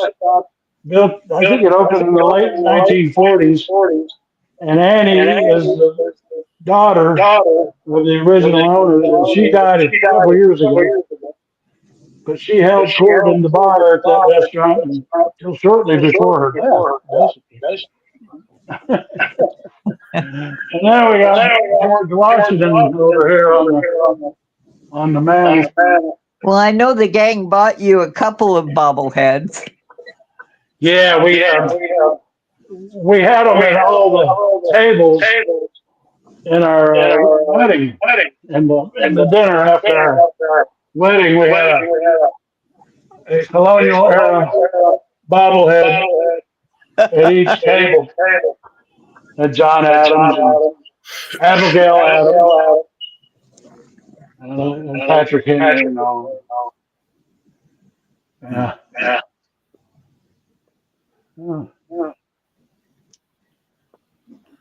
Yeah, I've forgotten which ones we got you. You did get some. Yeah, we for the wedding and then for some anniversaries. I think your 20th anniversary, we went kind of whole hog. Yeah. You know, I've been a little confused about something lately. I think we're right. Trail Mix was founded in 2005. Yeah, 2005. But recently, when they've been talking about this is the anniversary of the 20th anniversary of Katrina, that doesn't jive to me. I thought we started long before Katrina. No, our big charity thing was Shelter Box. What was it, Haiti? for Haiti. Yeah, that was Haiti. And that was how long ago was that? I don't know. Yeah, I still miss Colorado Bob. Oh, yes. Yeah, he was. We had our ups and downs, but the ups are the ones I remember. Bob had his ups and downs. Because Patsy was talking to me one day, said, "What is it about Bob?" And I said, "Well, I think he has days." He has what? Well, he has days where he has trouble dealing with reality. Oh, well, that could be a big plus. Well, 9/11 and I got along really well. We lost him. I think his was cancer. Yeah. And then Patsy Balecox, we lost to the lung disease. And then Sean was cancer, wasn't he? Brain cancer. Brain cancer. Oh, that was a struggle. Yeah. He lasted 2 years after his diagnosis. Oh, I had to come get some water. I'm starting to feel dehydrated.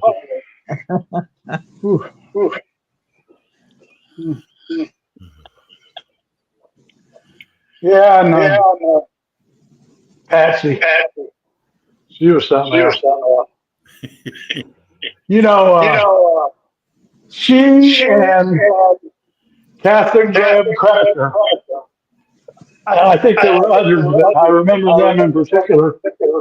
They first got into Telmex because they were yelling at me.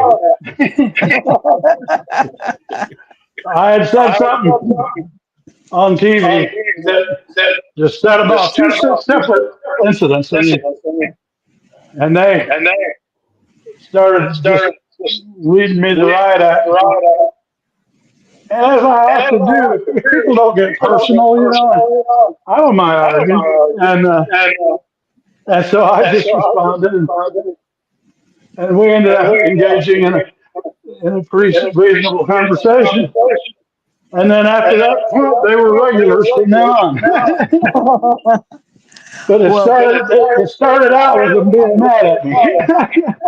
Well, Patsy Balecox and I sort of started out that way because we both love country music, and we chatted about that on your online with you a few times, but we hadn't really gotten into it. And I came on one day and said that there was this young, pretty boy singer, which was the last thing that country needed. And Mama Bear came out of my computer growling at me about just go get the ranch and get back to me. And that's how I discovered Keith Urban. Oh, Keith Urban. I was wondering. I thought it might have been the one that she wrote the biography about. The other one. Garth Brooks. Yeah, but he was playing with Garth Brooks at the time. Yeah, Keith was still with Garth Brooks at the time. I didn't even know he was ever with Garth Brooks. Yeah, he was part of the band, just starting to make his mark in Nashville. Oh. Yeah, because she wrote that. I think it was the authorized biography, or maybe she co-wrote his autobiography, Garth Brooks. One or the other. Her books were what they call fan biographies, and they were with the authorization of the person, like Tanya Tucker and a few others, and they were the ones that were sold like at concerts. So he didn't make a lot of money off of them. They weren't tell-alls. They were just general biographies about them. Yeah.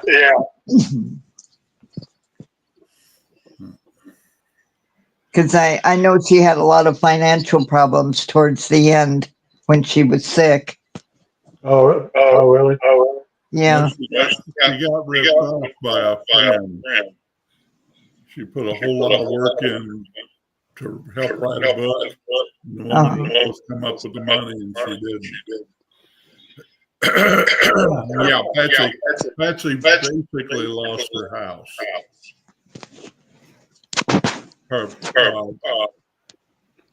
Because she was talking to me about what to do, because she was getting notices from the bank, and I talked to her a little bit about it, and then somebody she knew there in Nashville came up with a loan for her to keep her in the house.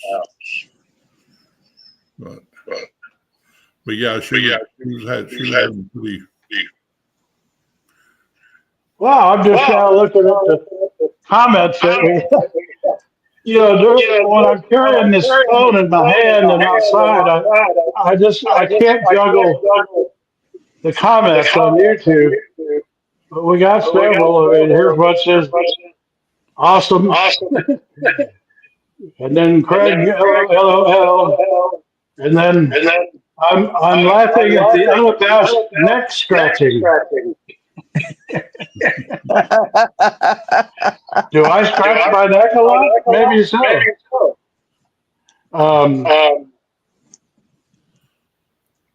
Oh yeah, somebody else here says you have a considerable echo.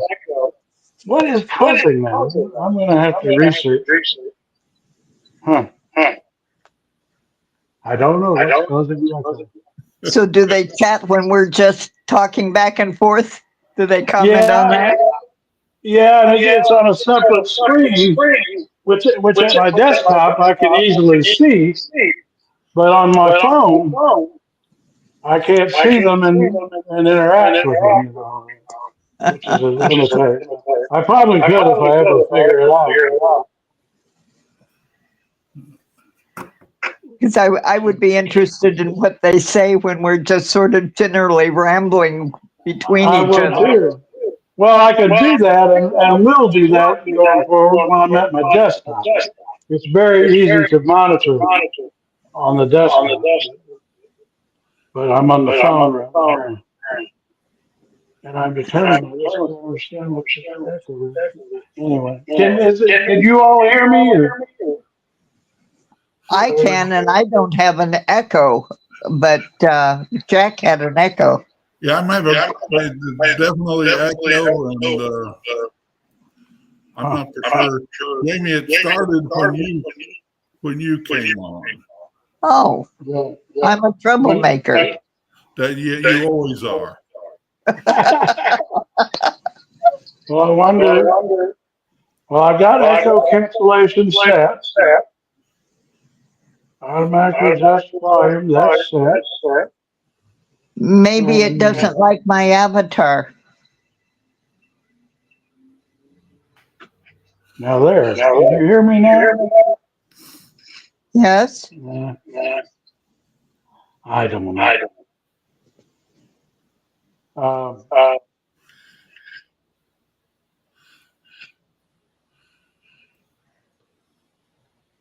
Okay, it's just the two of us, Jack. Do you have the echo now? Yes. Oh, so it may be on my side. It could be. Do you have headphones or earbuds or anything like that? No, just my Kindle. There may be an echo cancellation button in your settings.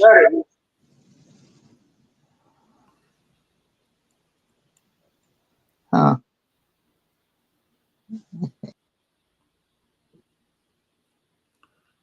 Oh my goodness, Craig, I see you twice. Yeah, because now Jamie's gone. There's something in her setup. Seems to be. And what's really bad was when you talk. Now, when I would talk, I would hear my echo. And then when you would talk, I would hear a double echo. Yeah. I'm not sure why. But now you're not, are you hearing it now? Nope, it's gone. Oh, well, we've isolated it. Let's see, Jamie's coming back. Let's see. There. Now I came back with just me. Do you still have the echo? No, let's see. No echo. I'm testing. No, there isn't an echo now. So it's my avatar that was causing it. Well, the avatar shouldn't do that. Now, because you could add the avatar even with the camera you're on now, I would think. I don't know. Right, because all I did was X out the visual when I came in before. Oh, really? And it substituted my avatar. So those movie posters behind you, Jamie? Broadway theater. Oh, okay. Now that's Phantom of the Opera and Barnum and The Boy from Oz. I collect them. Yeah. Oh, and up there you've got cats. That's cool. See, doing more. Oh, there's. Okay. I'll tell you what. Yeah, they go all around the room.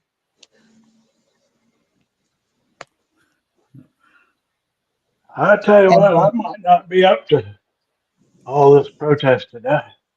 I'm wore out.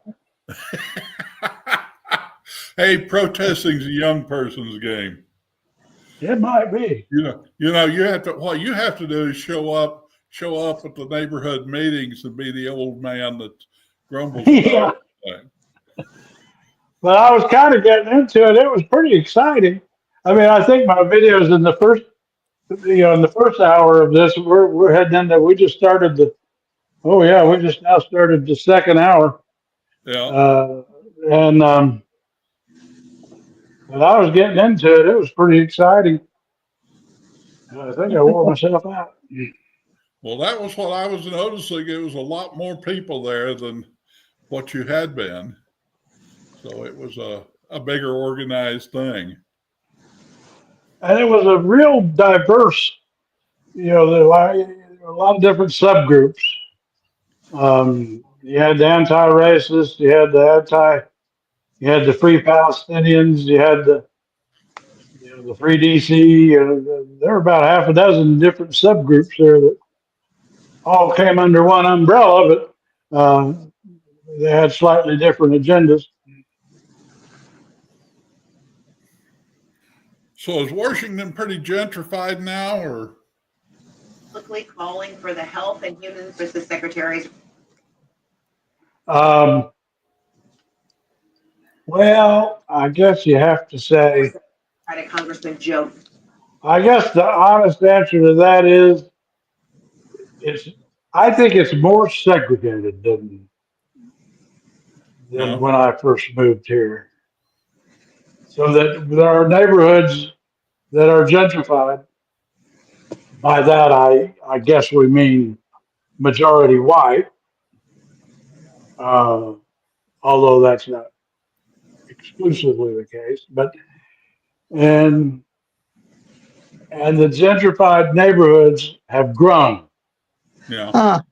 Like the area where I just was for that protest, that Meridian Hill Park, which in the old days was called Malcolm X Park. I don't know. I know Meridian Park is now the official name,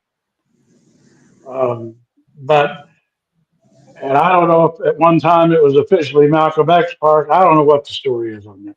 But when we first moved here, that was a dangerous place for white people to go to. There's just no other way to go. I mean, it was full of crack and everything else. And it just wasn't a place you even considered going. I wouldn't have gone, even with all this police protection today.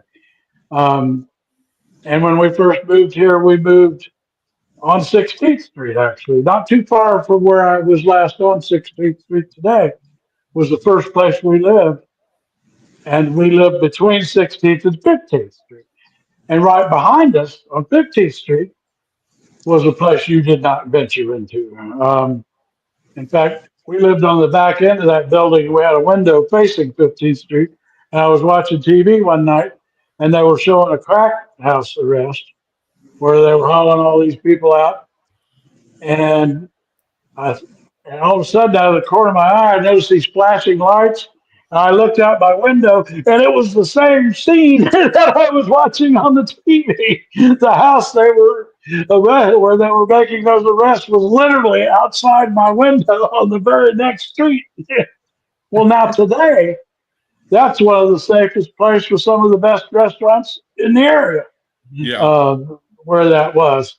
And beyond 14th Street. 15th Street became gentrified, and then it pushed out to 14th Street, 13th, and then on over to Logan Circle. All those areas were off limits because of the crime. And that's just one example of what I've seen. We have far less crime today than when I moved here. Far less. And of course, we had a criminal mayor when I moved here, Marion Barry, who basically let the gangs run the city. Yeah. I don't know what the story is behind it, but apparently RFK Jr.'s family is calling for him to resign. Well, it's about time. I've been wondering where they were. Yeah, it's just. He is a bit of an embarrassment. I mean, I appreciate it. I've always thought Caroline was one of the classiest acts of her whole generation of Kennedys. And man, when she came out with that video, right, for his confirmation vote, that was powerful. And for her, that was extreme. I mean, the things that she was saying about him. Basically, she accused him of hooking his own relatives in his generation, the other Kennedy kids, getting them hooked drugs. I mean, she basically said he was a drug dealer who hooked his own family members.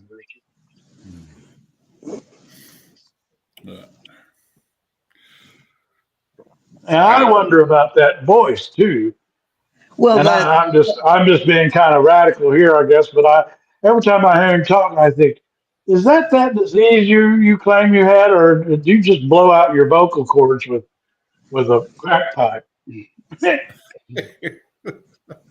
Well, I don't know. The voice didn't bother me because, he's an old man. And us old Yeah. men all have scratchy voices. But his whole attitude and even the way he handled himself in the questioning was just, you're sitting there going, he doesn't look smart. Yeah. You're right. Yeah. I thought he came across as a knucklehead. Yeah, well, not just a knucklehead, but just not really quite, Well, he'd say one thing and then the next sentence deny he said it. Yeah. Right. Yeah. He wasn't just denying things he said a year ago. He was denying things he said 10 minutes ago. Yeah. That was it. He was in way over his head, and it was just so obvious that, and of course, you got to understand these senators are prepped and ready to go, and they're skilled at asking awkward questions. Well, it first caught my attention because when I'm working at my desk, I keep seeing that on the background, and I noticed the hearing was on, and I wasn't paying attention until I saw Sheldon Whitehouse was asking questions. It was just about my favorite senator. And so I kind of quit what I was doing and turned him on just as he was finishing.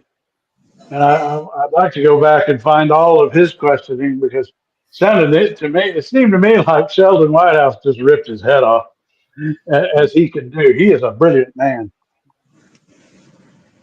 Oh, now Trump wants to send Abrego to Eswatini, wherever that is, somewhere in Africa. So now they're just going to make up countries that don't exist so they can just drop him in the middle of the ocean. That must be the plan. We'll just dump him in the middle of the Indian Ocean and say that was a country. But I just followed up on it, and apparently the gay makeover guy is out. Who's that?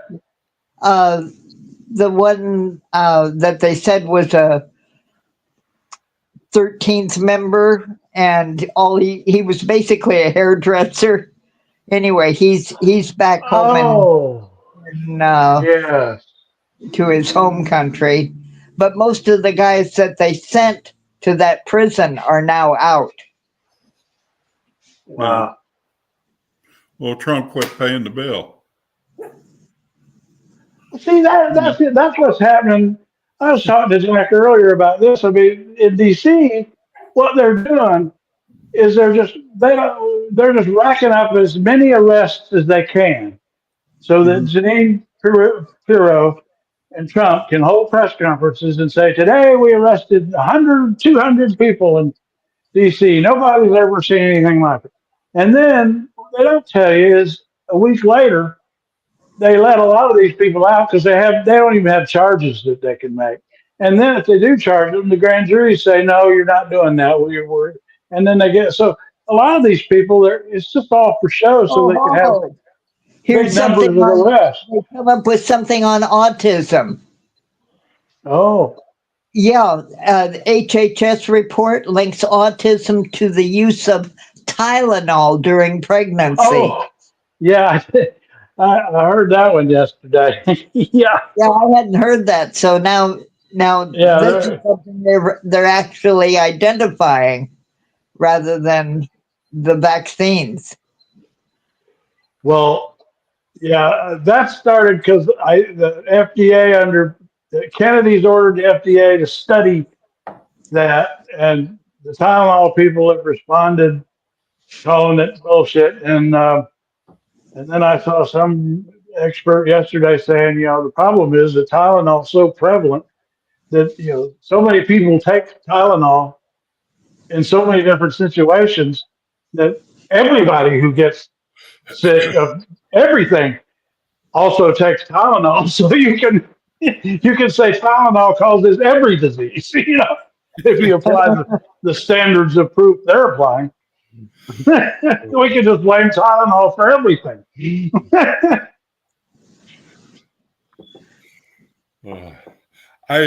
Yeah, that's. Yeah, back to good old aspirin. I don't care if it thins your blood. Chewing Well, on I'm a big believer in ibuprofen and acetaminophen for pain for my stenosis. You know, I've got this.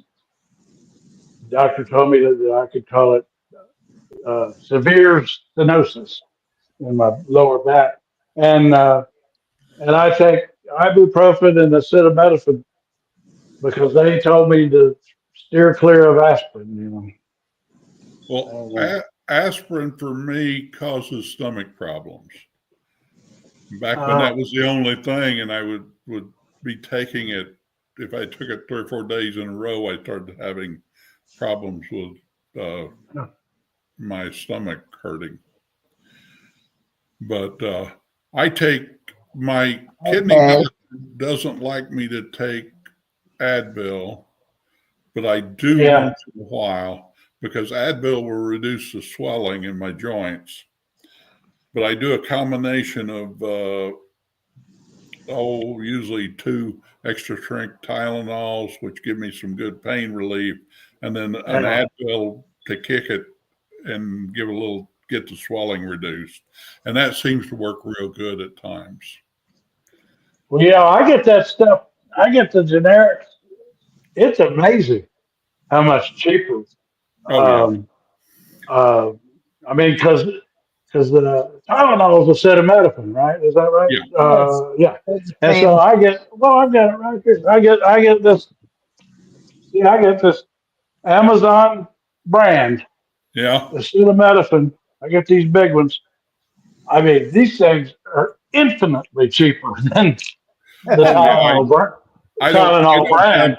And it's the same ingredient. In the house, but it's the same ingredient. Remember the big word. Right. And then I do the same with ibuprofen instead of Advil. I get this from Amazon, and it's incredibly cheaper than Tylenol and then my. Advil. Yeah, I buy the big. Well, actually, they come in double bottles from Sam's Club. The members mark. Oh yeah. I buy at least a year, maybe 2 years supply at the time. That's a little like the toilet paper thing when COVID hit. I'd already stocked up my year's supply because I bought a bundle of it. So I was fine, and it wasn't any big deal. So this big old bottle of acetaminophen here, I could get me some autism, huh? If I take a lot of that. Is that what they're saying? Well, the CNN's doctor, who is it? Is it Gupta or Gupta Sanjay? Yeah, he basically came on and said, "Stop with the single cause.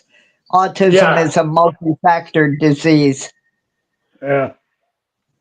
And they're pretty well down to it being a combination of genetic, environmental, and medical, and just all hitting a horrible spot to create autism. Well, and it's a multi-factored. Not just that,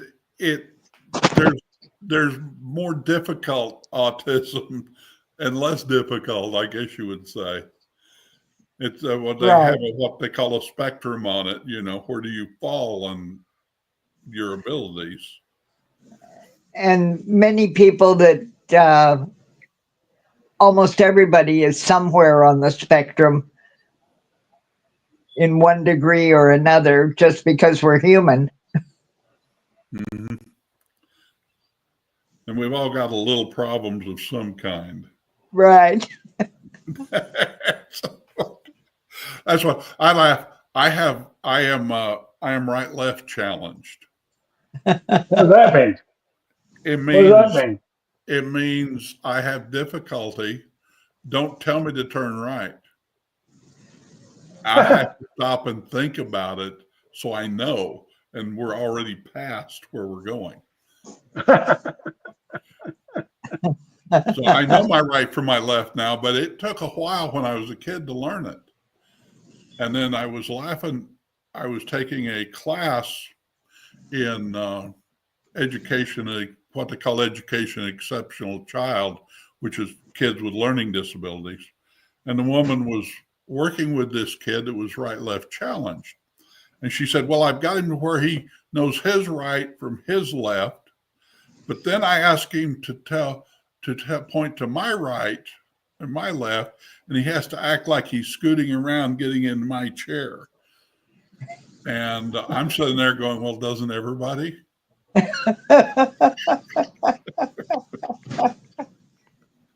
You know, so we all have little problems. And when I was working construction and I was on the saw, I'd have to tell people, this is how you have to tell me where you want, because we'd cut a point for the valley. And you have a point on the right or you can have a point on the left. And I said, you've got to tell me so that I understand.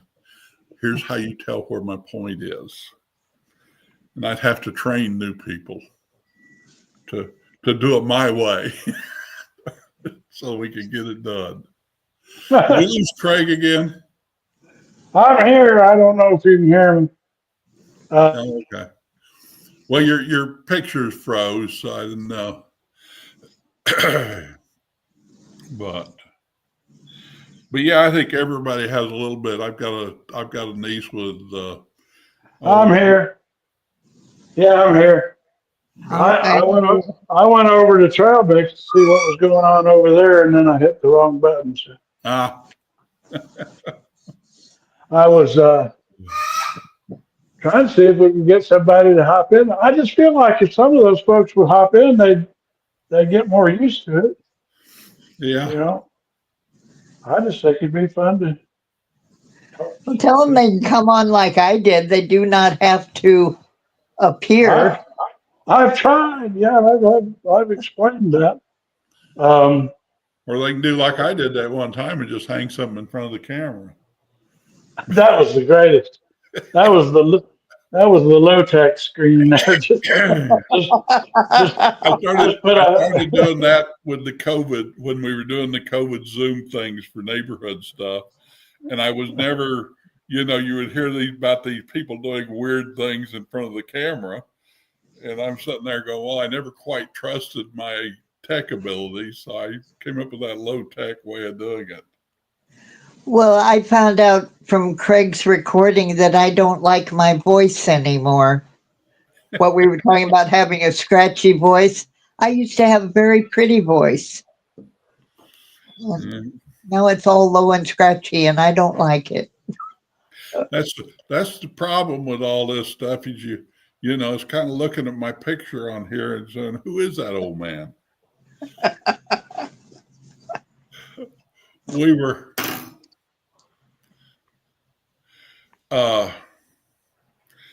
with a neighbor one time, and his wife asked me how old I thought her husband was. And I looked at him and I thought he was about 10 years younger than me.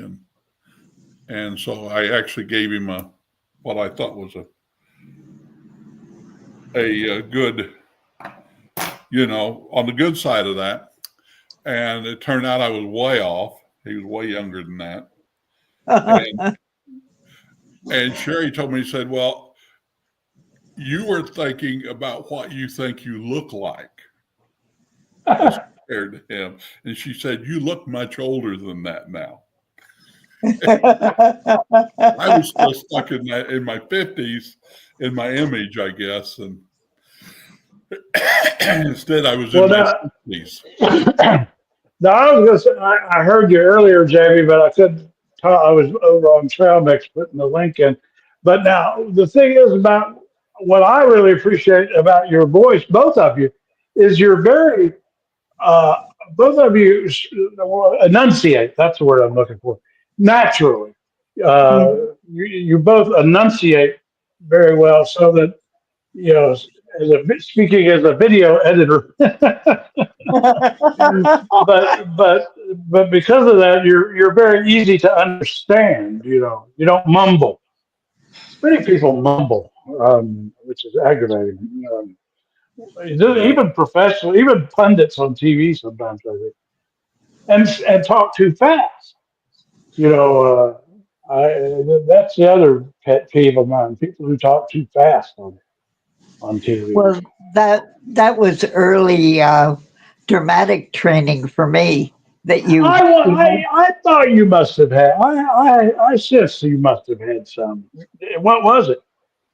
just basically in high school and early years of college and some plays. I played Amanda in. Um, oh shoot! Now the play's gone away.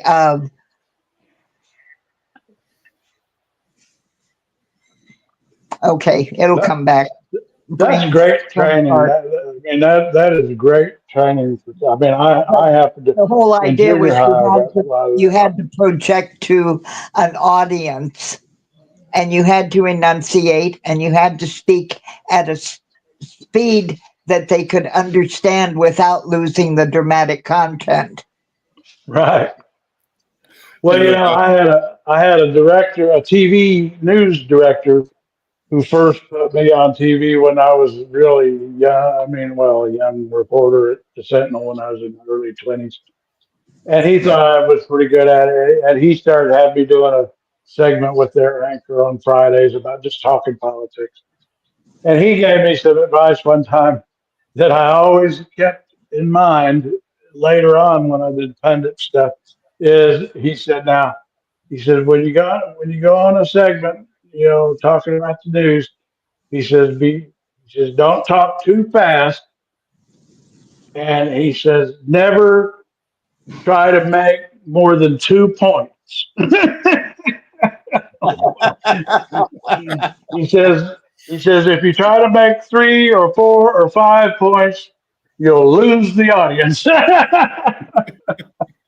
Oh, and I know we're coming from that side of yours, Craig. I did a lot of reading for the blind. Oh yeah, that would do it. Yep. So the whole idea was that you read at a pace that they didn't find uncomfortable, which I Yeah. sometimes do with audiobooks. Yeah. Yeah, I see some very talented reporters and people on TV that, Phil Mattingly, you know him on CNN? He's one Mhm. that I think's a real sharp guy, very good reporter. But my Lord, if I could get a hold of that guy and say, slow down, buddy. I mean, you're talking, nobody can follow this. Slow down. Well, I always wonder if it's my hearing or what, but it seems to me like that NPR has got to where they put people on that you can't understand. Oh, really? I just, Now because they used to be just the opposite. I mean, yeah, they had the best. and it seems to be mostly with the women that they Huh. just have a strange, scratchy voice that makes it hard to understand. And I sit there and go, does anybody give voice coaching anymore? And I don't know but what it's not me, it may be my ears. I always wondered why there wasn't more of that in the work that I did, like with the TV, like the MSNBC and stuff like that. None of them had any kind of voice sketching, but one channel did, and I never went to it because I never worked for them. Fox. Yeah. Roger Ailes at Fox, he not only had voice coaching, they basically had their own university that had everything. And like when he hired a pundit, 'cause I knew a couple of people who went through this, uh, they went through some rigorous training. I mean, and on makeup, on clothes, voice coaching, even some content. I mean, it was intense, and none of the other channels had anything close to that. But Roger Ailes did, and it made a difference. I mean, the content of what they said was horrible, but the training of those people and just the fundamentals of television, it made a difference. I mean, their people just looked where they were more slick. Yeah. Well, you got to step up your game. That was half the thing that Sherry, when they would do their little group and they would get their engineers to do a presentation, was training them on how to speak in front of public. Yeah. What to do with your hands, what to do with and all those different things. But nobody ever teaches them. And once they got up there to where they were senior level, they had to go in front of people that, one time somebody asked me what Sherry did, and I said, well, her basic thing was to translate engineer speak into political speak. That was her job.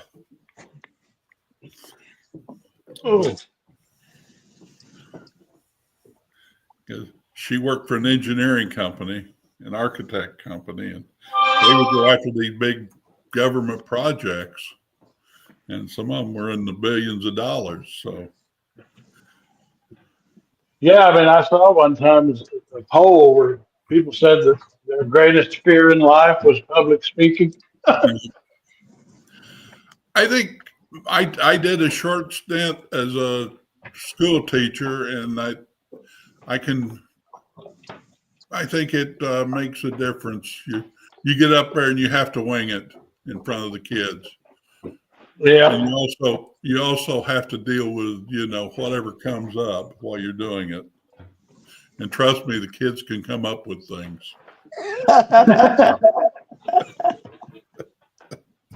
I did as a substitute, a short 2 or 3 month stint there for someone who they had to replace for the end of the year. But then I realized I really didn't want to do. I enjoyed working with the kids. I wasn't really good on paperwork, and I've never been good on paperwork. So. Yeah, that's one reason I quit practicing law. There's a lot of paperwork. I don't know why. I don't know why I didn't figure that out about practicing law before I got into it. It was kind of obvious that there was a lot of paperwork. If you don't like to do research and you don't like to do paperwork, you don't want to be in law. Yeah. Well, see, I love law school. That was a field that I always thought I would enjoy doing because I love research. Oh, I think you would have been good at it. I've known people, David's one, I've known people that I think should have gone to law school instead of me. I liked law school. I just could not stand practicing law. I didn't like the clients, for one thing.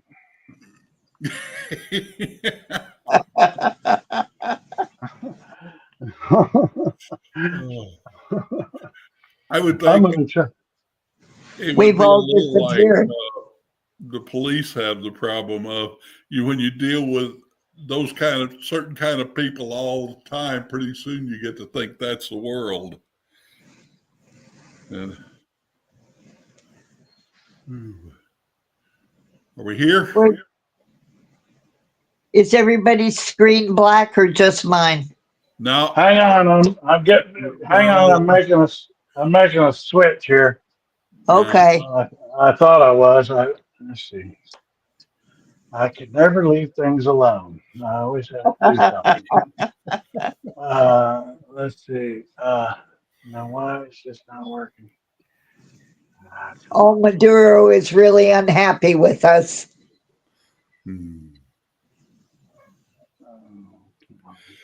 Oh. He's accusing Trump. Okay. It's kind of like why I hate to get a new computer. I have to relearn the word. I'm getting on the stage. There we go. Okay, now got everybody here. There we are. I switched from my phone to my desktop. But you still don't get my face. Yeah. Well, your Well, camera's aimed that high. I can't control. I can. But I think I kind of look like looking at the Phantom of the Opera mask.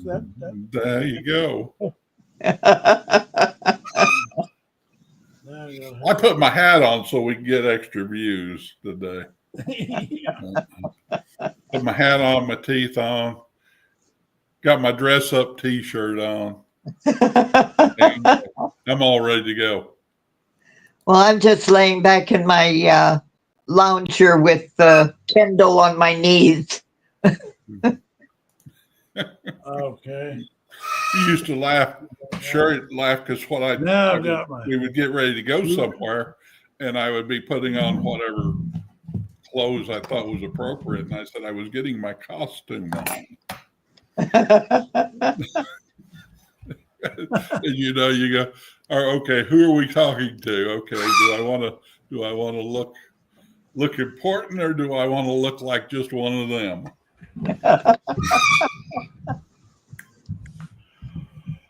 Now I'm over is on complaining.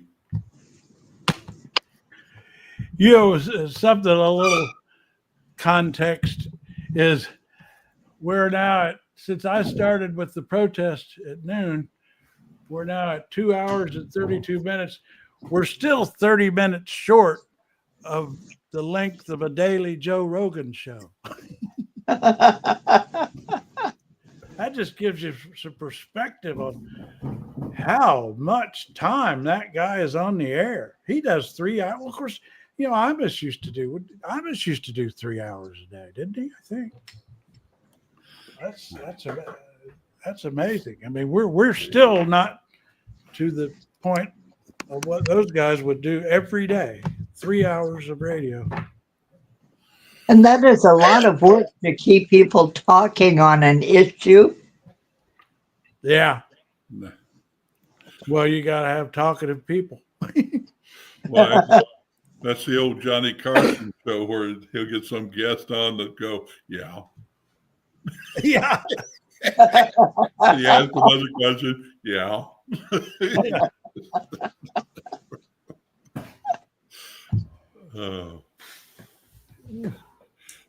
Funniest one I ever saw was when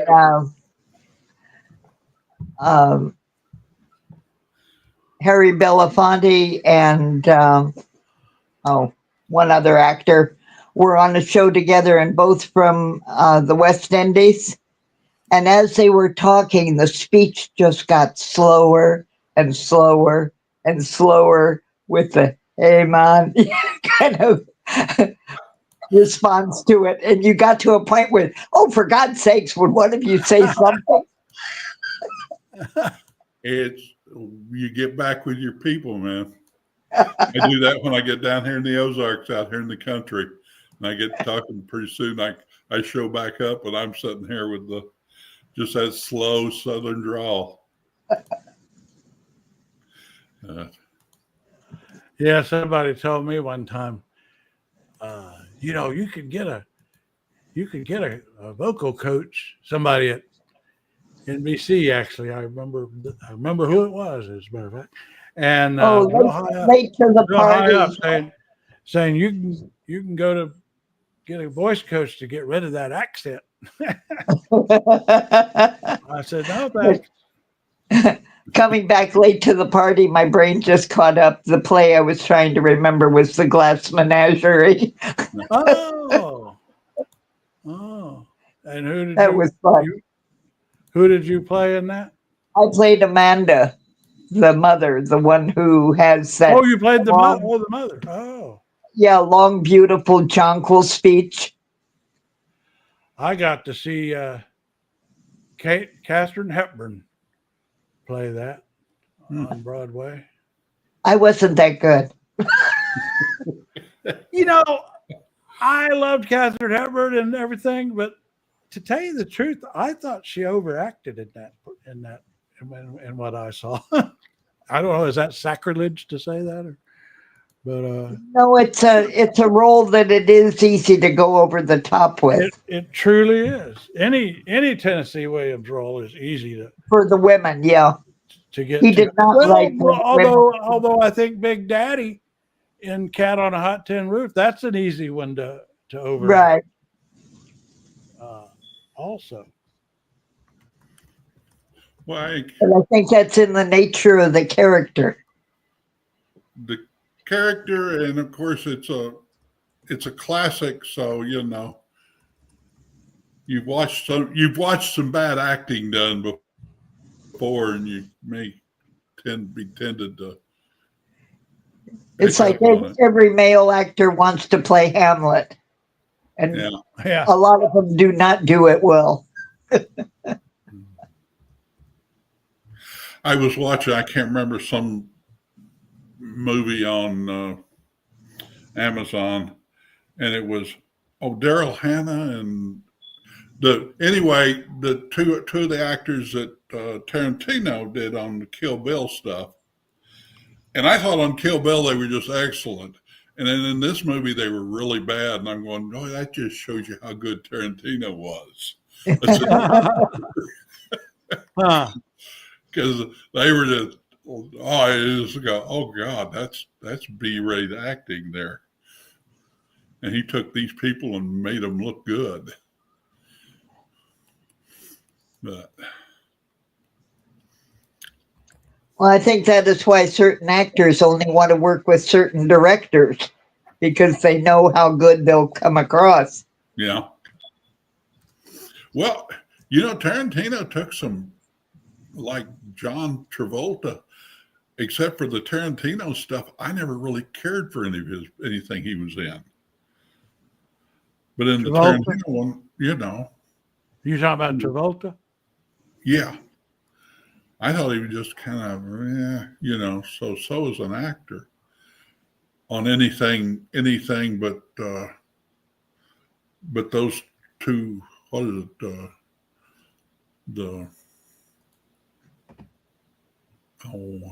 my brain's not working. Like I say, This word age is retention fun is when you're arguing with your brain's timing. We'll be done here in 10 minutes. I'll come up with it. You'll all be going, huh? I do that with family. They're going, yeah. And I'll come up with a name and I'll look at it. Well, what are you talking about? So were your grandkids impressed that you got banned by TikTok? Oh, you talking to me or? Yeah, or was it one your of them niece? had grandkids, so. But I did tell my niece, who does know what TikTok is, and actually she was going, and she kind of looked at me with kind of a jaw drop. Really? Like, what in the world could you come up with that could get banned on TikTok? Well, I've learned today that you can't brag about, you can't talk about the American Revolution. They banned the American Revolution. Well, I think you put together, and I think you did this somewhat deliberately, is you put together things that are being used in liberal talk, you know, like no king. You said king. Right. You said, yeah, you know, American Revolution. Yeah. And there was something else there. I put every trigger word I could think of in there. Yeah. Well, I'm pretty sure it must be some AI program that just latches onto a word and yes, says verboten. Well, you know where I learn about them together is my AI and analyzes what they're doing, and my AI, totally figured out what was going on, with TikTok, and even connected it to the fact that TikTok has been programmed to be especially sensitive to anything about protests or streets or taking the streets because, as my AI pointed out, the Chinese communists are not big fans of protests, and they programmed the TikTok computers to shut that down. If anybody talks about taking the streets to protest. Yeah. And I think that's where, I'm hoping that my niece, and then the one's even younger because she's getting close to 30 now, that they will be working in this environment enough to where they will adjust and understand what's going on. It's a little like you mean politically or well, no, of how the information is being manipulated. Oh, right. Yeah. And so that it's a basically human nature is a dynamic system. We all look at what's going on and we all make our adjustments. It's a little like trying to find good news and good news sources and smart people and stuff. And then there are my cousins who will never learn.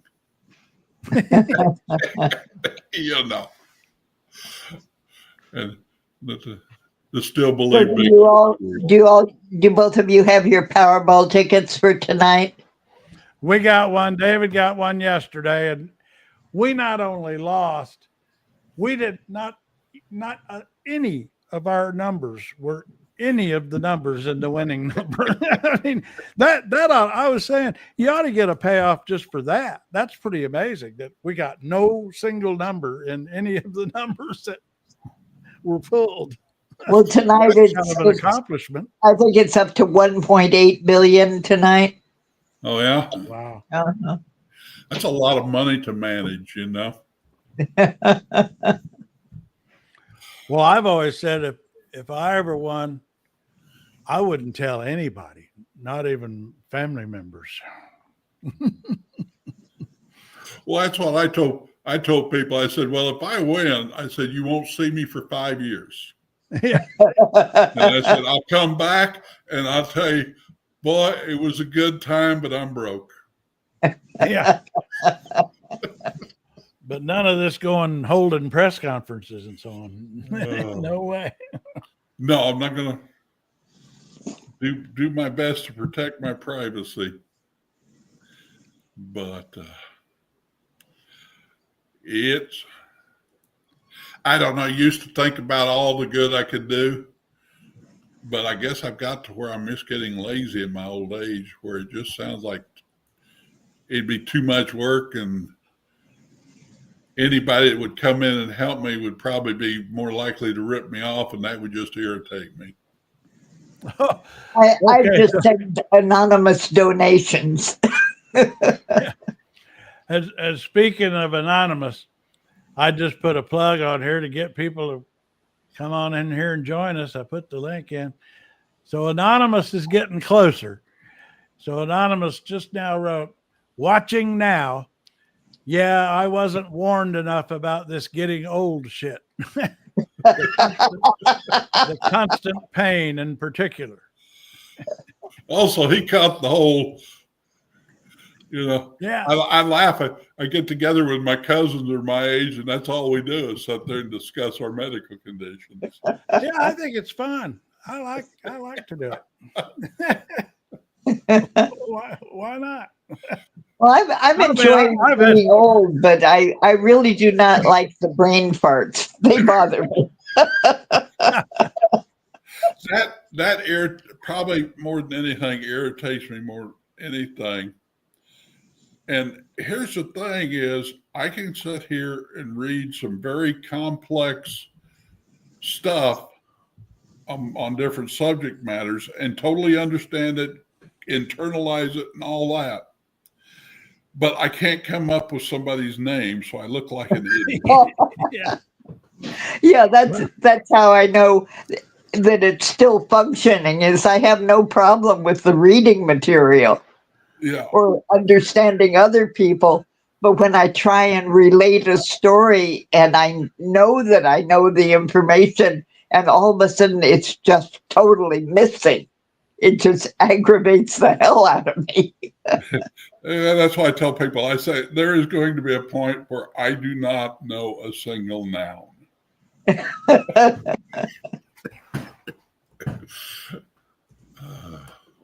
I'm gonna give. I'm saying, come on, anonymous. Click on it. Click on in here. I think I'd love to get face to face with anonymous.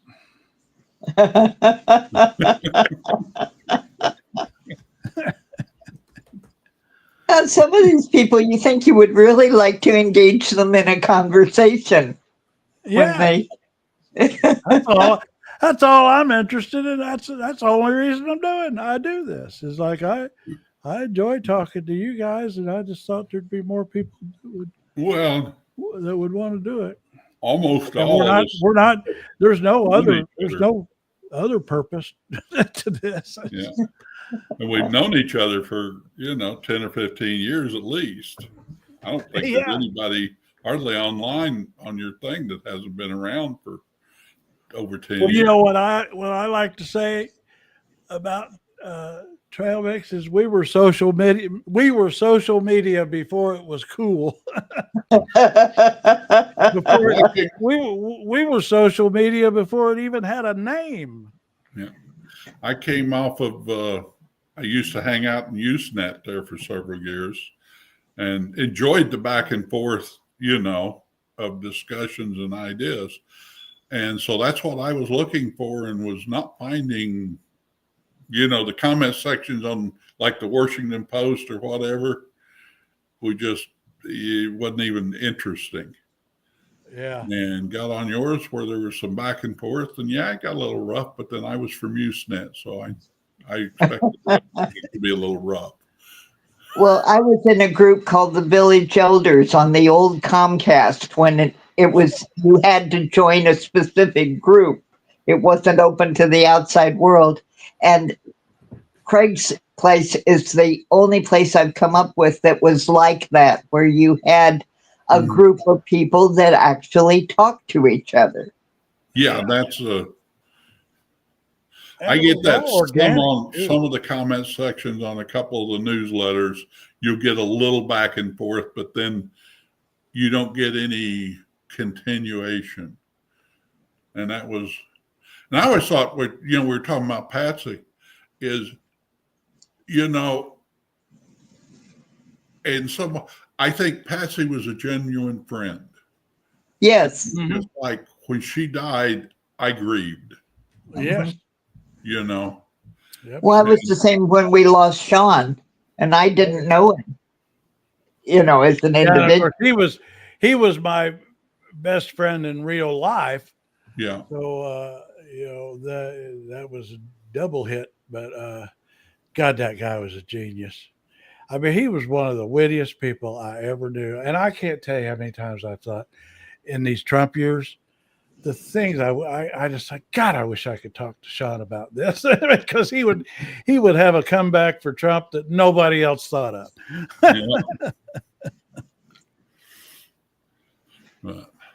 But I'm that way about celebrities. Most of them, I like their work and it's okay. But there's only been one whose loss made me cry. And that was Sammy Davis Jr. Oh, really? And I always referred to him. I started being a fan when it was still my father, my uncle, and me with the Will Madsen Trio when I was a child. And I followed him all the way up until the point where we knew he was dying. and that 60th anniversary special was on TV. And the day we lost him was the only time I've ever cried for a celebrity. Is that right? That's interesting. Yeah. Huh. And yeah, I'd forgotten. So he started out. It was his father and his uncle. Is that right? Right. They had yeah, I forgot about that. Well, Yeah. I watched some of those old. I like that whole period. I see they had a Frank Sinatra documentary I watched not too long ago. The Rat Pack. I always liked there's a lot of good documentaries about that era, and I used to think it was funny back where I wasn't as sensitive, but I mean now I see the way they treated him. Now I don't like it. The way Frank Sinatra and Dean Martin treated Sammy Davis Jr. in their show, I thought they kind of made fun of him. And I mean, maybe I'm being overly. Well, that was mainly for the audience. They actually used to rehearse those bits up in there. Yeah, I know. It was, like when they picked him up and referred to him as a statue from the NAACP. Yeah. Kind of thing. Yeah. Yeah. The ones I get really super sensitive about are old cartoons. Yeah. You know, cartoons that we watched as a kid. Yeah. And some of the blackface and all of that. Oh yeah. And you just didn't even think about it. It didn't even occur to you that there was anything wrong with it. Well, we have changed so much in our lifetime. Mm-hmm. I mean, people say, well, nothing different, but it is. It is different. Yes. And I actually thought. And I guess if you want to understand it, go watch an original I Love Lucy. I mean, that is just the whole concept of what a woman should be, of what the husband should be, and all that doesn't exist now. I mean, it's a whole different world. Or Leave It to Beaver with her running around cleaning house in her pearls and high heels. Yeah. I mean, I grew up on all those shows, and no, well, not Lucy, but Leave It to Beaver. Although I've noticed Leave It to Beaver actually was on.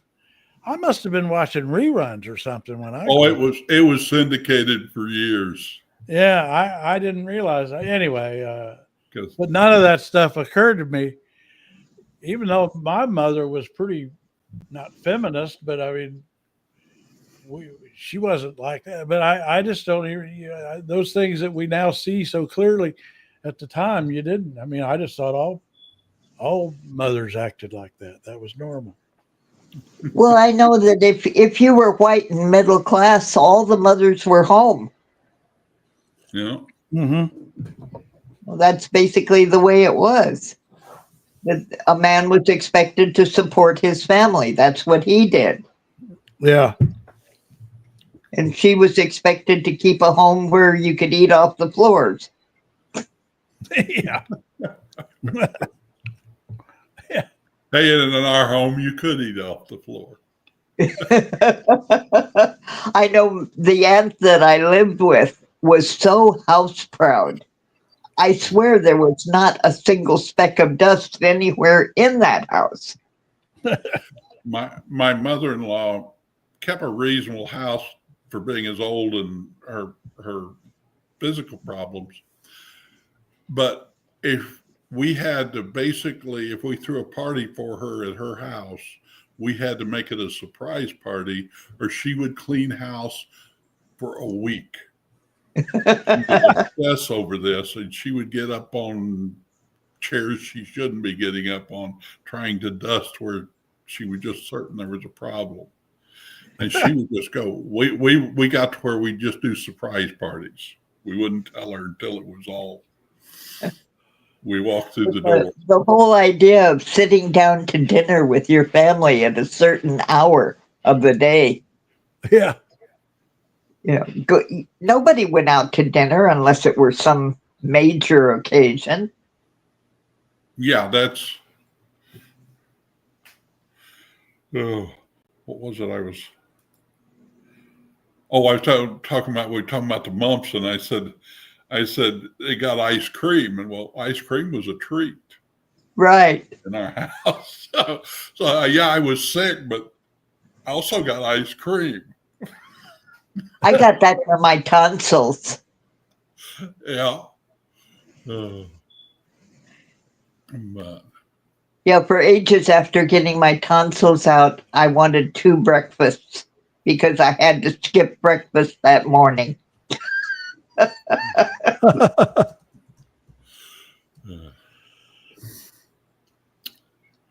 well, that's one of them I missed. I still have all my tonsils. Yeah, I was one of those fortunate kids who got the whole sore throat earaches business. So they took mine when I was 5. Oh, really? Yeah. Well, have y'all got all your teeth? I got all my teeth pulled. All my front teeth took out and a couple of jaw teeth, and I've got partials in. And sometimes I show up here without my teeth in. You'll see my old snaggle teeth. Well, now I'm seeing here. It says here, stir. Is this Sturgeon Sturwilliger? Yeah. Yeah. Is trying to get in. He likes playing with his name. Well, him and Pogo. It says device is not connected, but it says Sturwilliger. And then the only options I have are to edit name, which of course I'm not going to do, kick from studio, which I'm not going to do, ban from studio, which I'm not going to do. That's the only options I've got. Usually there's a thing here to add to stage. So wouldn't you know, old Sturgeon's found a way to come in here sideways. And I don't know what to do with him.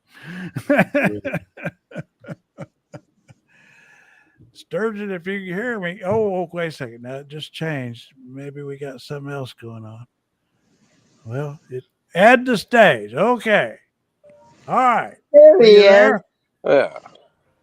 Yeah. Yeah. Hey. Who we got here? Yeah. This is, yeah. Yeah. We got Sturwilliger. Stir by any other name. Would smell I'm glad you finally got here. Well, yeah. Once you get past a couple of hurdles, yeah. Y'all look like you're having fun. Well, we don't know where we're headed, but we're going that way. Making good time.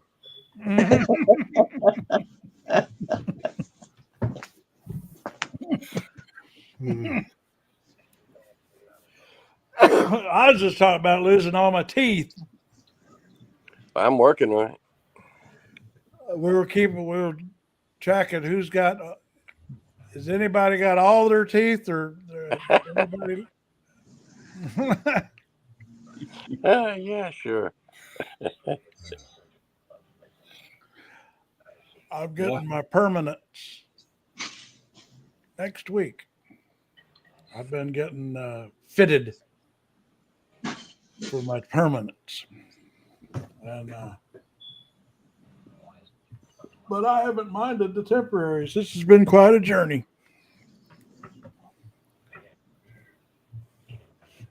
Well, I had fairly tough teeth, but they were all so crooked that I never really bothered to do good dental hygiene because I didn't care if I kept my teeth or not.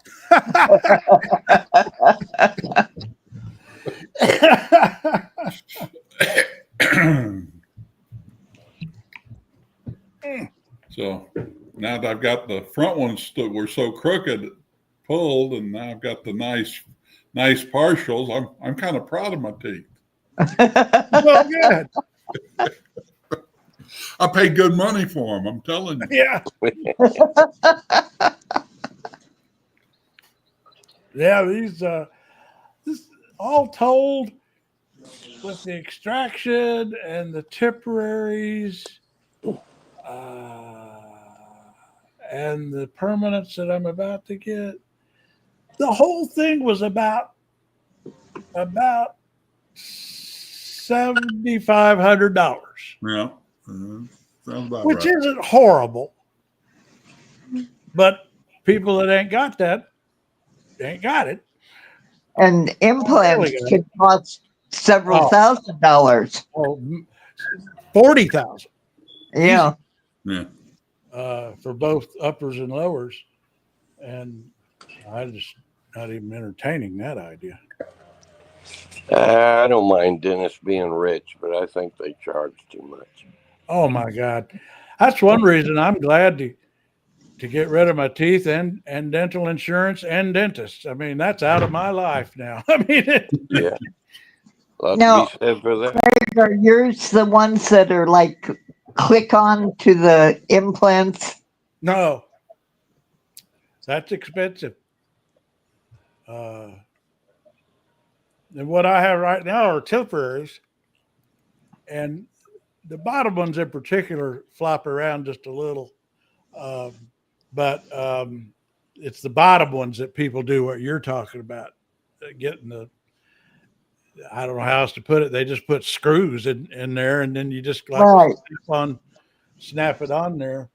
Because that's what I want, because I have so much problem with the bottom teeth, bottom false teeth.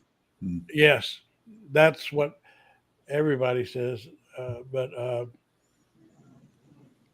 I think you can get that for about 10,000, maybe something like that. Right. Anyway, I have son and grandson wanting my attention, so just talk among yourself, gentlemen, and I will see you all on the other side. Take care, Jamie. You too. Bye-bye now. So, we're at the 3-hour mark, which is the length of a Joe Rogan show.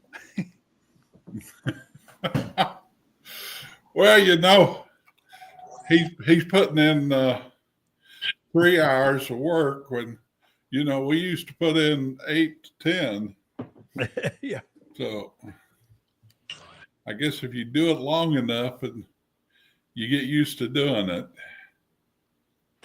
I know, Sturge, you're the one that's actually performed and stuff. So what is a 3-hour set like? I'm sorry. Say again. 3 hours, 3-hour sets. Did you ever do a 3-hour set? Well, yeah, but not without breaks. Mm-hmm. Oh. Although there was a guy in Denver that tried to get us to do 3 in a row without taking a break. And we did it for a while, but it kind of fell by the wayside. You went and found you a better job, huh? What did you play? What was your instrument? Piano and guitar. And guitar. Oh. Well, at 56, I started playing guitar. And then I learned you had to really play piano to get, branch out. Why is that? Well, guitar players, you can't throw a rock without hitting a guitar player. Oh, there's just so many. Oh, okay.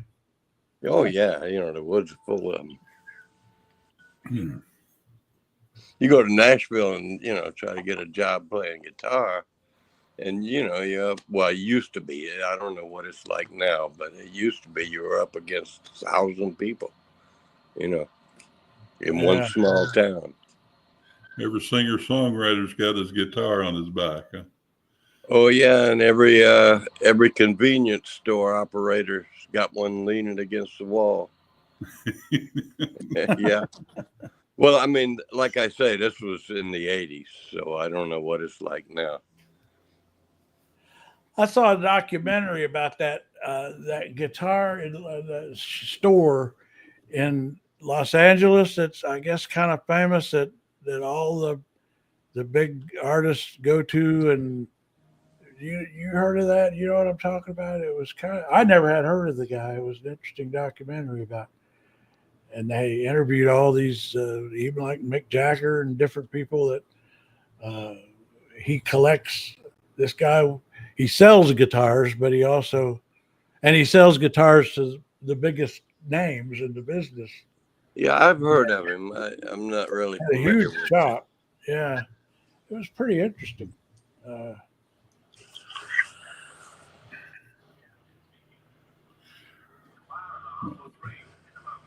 I think about the guitars. I know I had a guitar and tried to play it. I also had a tennis racket and tried to play it, and I was equally proficient with both. We started out on wall tennis for a rackets. long time. Yeah, we started out on tennis rackets. Right He after was one of those Elvis, 70s things. right after Elvis came on TV, that did it. Oh, that's what it was. Yeah. Yeah, 56, you know.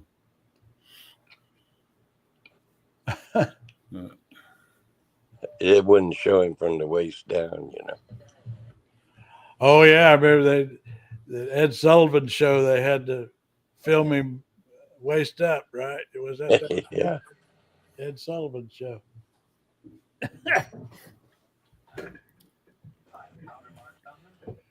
God, I still got to get water from that protest. I'm about protested out, guys. I don't know. Or are you out in the field? Now he's back in the house now. Ah. He walked all the way down and all the way back. I thought he was outstanding in his field. Yeah, no. Well, it's at the first half hour or so of this live stream. It'll be on here, but it was pretty lively. I mean, there were. I always try to be conservative about crowd counting, and from my old reporting days, try to get it accurate. Is I would say that was at least 5,000 people. It could easily have been more because it was a difficult venue to count because that park is real spread out with lots of different nooks and crannies, and I didn't find any empty spaces. So I could find out what the capacity of that park is, what that number is, and it would be about that number. And then they all went out to 16th Street and started walking toward the White House, which I think is when you popped in, Jack. And I started walking some of that, but they were into it. I mean, the thing that is interesting about all these protests around here, and although this one was much bigger, is these aren't radical, crazy people, the professional marchers, They were like families. They were just normal people. Well, they weren't pissed off. They weren't even exceptionally loud. No, yeah, I mean, yeah, no, they weren't. Just kind of peacefully walking down the street in protest. Yeah. Now, some of the groups, I noticed the different subgroups. I'd say the Free Palestine, that crowd was the loudest. Yeah. And the anti-racist they were pretty loud. And the Free DCers, they were kind of the quietest because they tend to be the people who were there and their agenda was just Free DC. They tend to be the people who go to farmers markets. Yeah. They're not used to a lot of hollering. Well, some of them probably like the Free Palestine and the anti-racist. They've been doing this for a while. Oh yeah, you could definitely tell. They've got their chant and they've got their rhythms down. Yeah, yeah. They you're so right. Is I noticed that is that you can tell who are the professional protesters. Yeah. And who are the the weekenders. But people are pissed off. They really are. well, I think it's good that you get a little of attention. I think at some point you've got to say, okay, what's next? Yeah. Or how do you I know when we raised hell one time on a thing in the neighborhood, the next thing you had to do was to build the relationships to get what you wanted.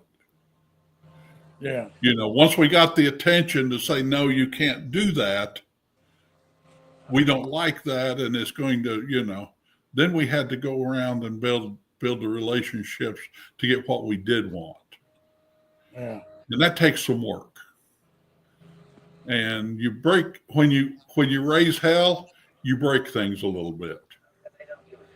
So you have to rebuild what you break. Yeah. And that's kind of what we ended up with our experience. So, because we had what had been a big campus for training preachers, the school decided to move out to the suburbs, and then they decided to sell it to this group from outside that was going to save all the prostitutes in the world, and they were going to put it 3 blocks from our house. So that was quite a change, and we organized some quick protests because it was almost a done deal before we found out about it. And once we got some attention going, then the church group kind of backed off on the whole deal because they got a little embarrassed about what they were doing to the neighborhood. And then the Catholic Church stepped in, and we got one of the Catholic Hispanic charities bought it, got the funding to buy it. But we stepped on a few toes. But I'm telling you, you sit there and you take a list of what all this off their website, what they want to do, and then you write it up and slant it just a little bit and put it on a flyer, and you get these old ladies to show up asking awkward questions to young lawyers. Yeah. We took this one young kid to school, basically.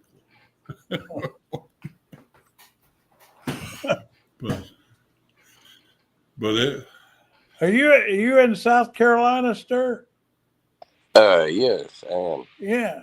So sometimes you're in New York. That's right. I always wonder how that happens. Well, we have a daughter in New York, and every now and then we're there. Yeah. In South Carolina, I used to have all my relatives are either dead or moved out. But I used to have a bunch in South Carolina. Leesburg, Batesburg. Yeah, I've heard of it. I'm not sure exactly where it is. You know, anything off the coast is like Iran. But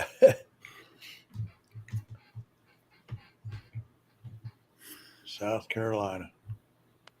I remember my grandfather used to say, what is the phrase? It's too small to be a country and too big to be an insane asylum. Yeah, that was it.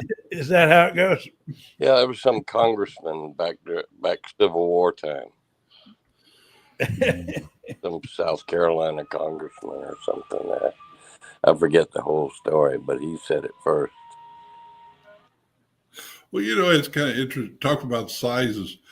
I was looking because is the way Maryland lays in there with West Virginia and so on. And you look and you realize you're only a couple of hours from state to state to state. Mm-hmm. And I'm out here on the West where, you know, it's a full day drive to get across Kansas. Yeah. Yeah, there have been times that we've gone to a shopping mall in Virginia and dinner in Maryland and back home in D.C. all in one afternoon. Yeah. Well, I think it was Pogo was going from West Virginia to Maryland to shop, and I'm sitting there. Well, why would you drive all the way out of state? And then you realize, yeah, it's just all tangled up there. But yeah, and there's always the thing about South Carolina is they've always got a crazy There's always a crazy politician. Right now, it's Nancy Mace. It's Oh, geez, we're loaded with them. Oh my God! There's always a crazy, going all the way back to the one that beat up the New York senator, Sumner. Yeah. Anyway, there's always a crazy politician on the national level from South Carolina. Well, there's something in the water, I think. Yeah. I was thinking the other day, Nancy Mace is now the headlines crazy South Carolina politician. Yeah, I had high hopes for her when she bowled her way through the Citadel. She was first. When she first came along, I thought she seemed kind of reasonable. Yeah. I don't know. There's something in the water there. I agree with you there. Because I'll see people that even I like, and it's like once they get in Washington D.C. and I guess they start getting political advice from the locals there, it's like they start getting dumb. Claire McCaskill was that way. She was a great prosecutor up there in Kansas City and very smart and intelligent. And it seemed like, boy, all she could do was say weird, dumb stuff when she got a few years there. And then once she gets away from her advisors, she back to being smart again. And I don't know, I think it's maybe a little bit like I talk about the distances of driving from state to state. I think there's a lot of other things where you just don't quite get what goes on here in the heartland and on the East Coast. No.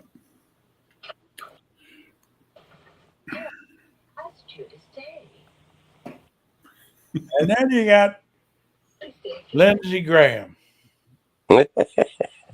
And somebody told me something interesting about that. I who knows Lindsey Graham well, and I was talking, and not a big fan of him, but has known him through the years.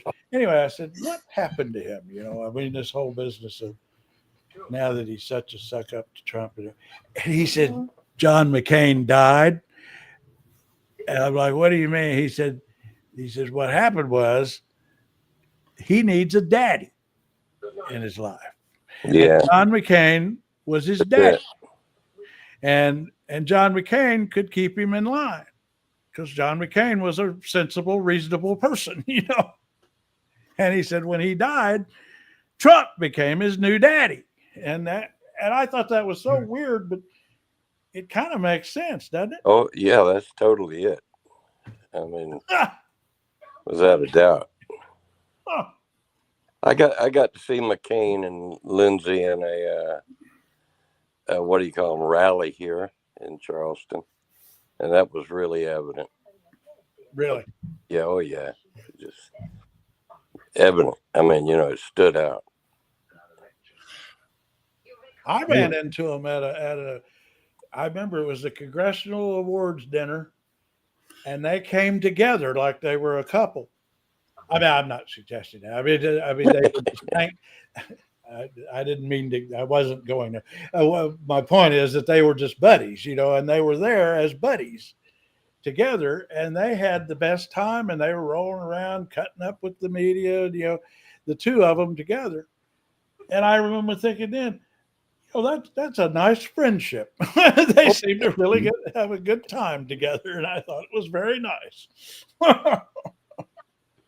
This was long before Trump. Yeah, Lindsey Graham's one of those. He's You just the hollow man. Hollow, yeah. yeah. Hollow. I just don't get how you get to where he was and be that shallow. You know? Well, he got through law school and thought he knew something.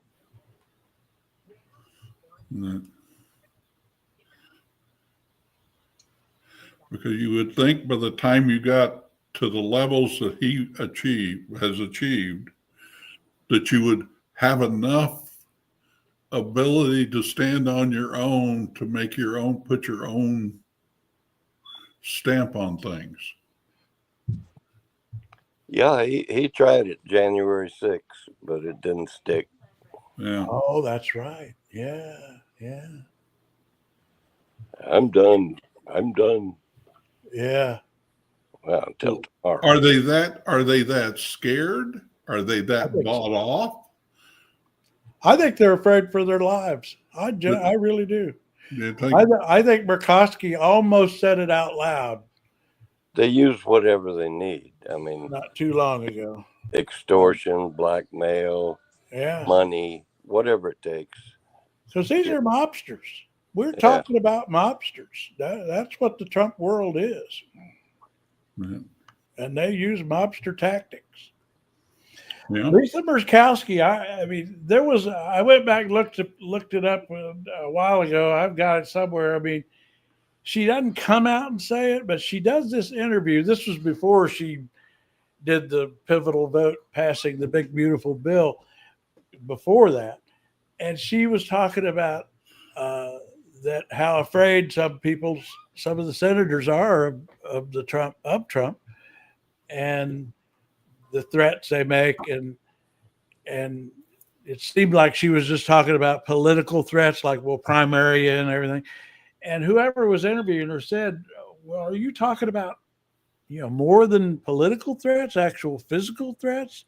And she did not say no. I mean, she kind of, at that point, kind of wandered off the reservation, just kind of tapered off, and didn't really answer the question.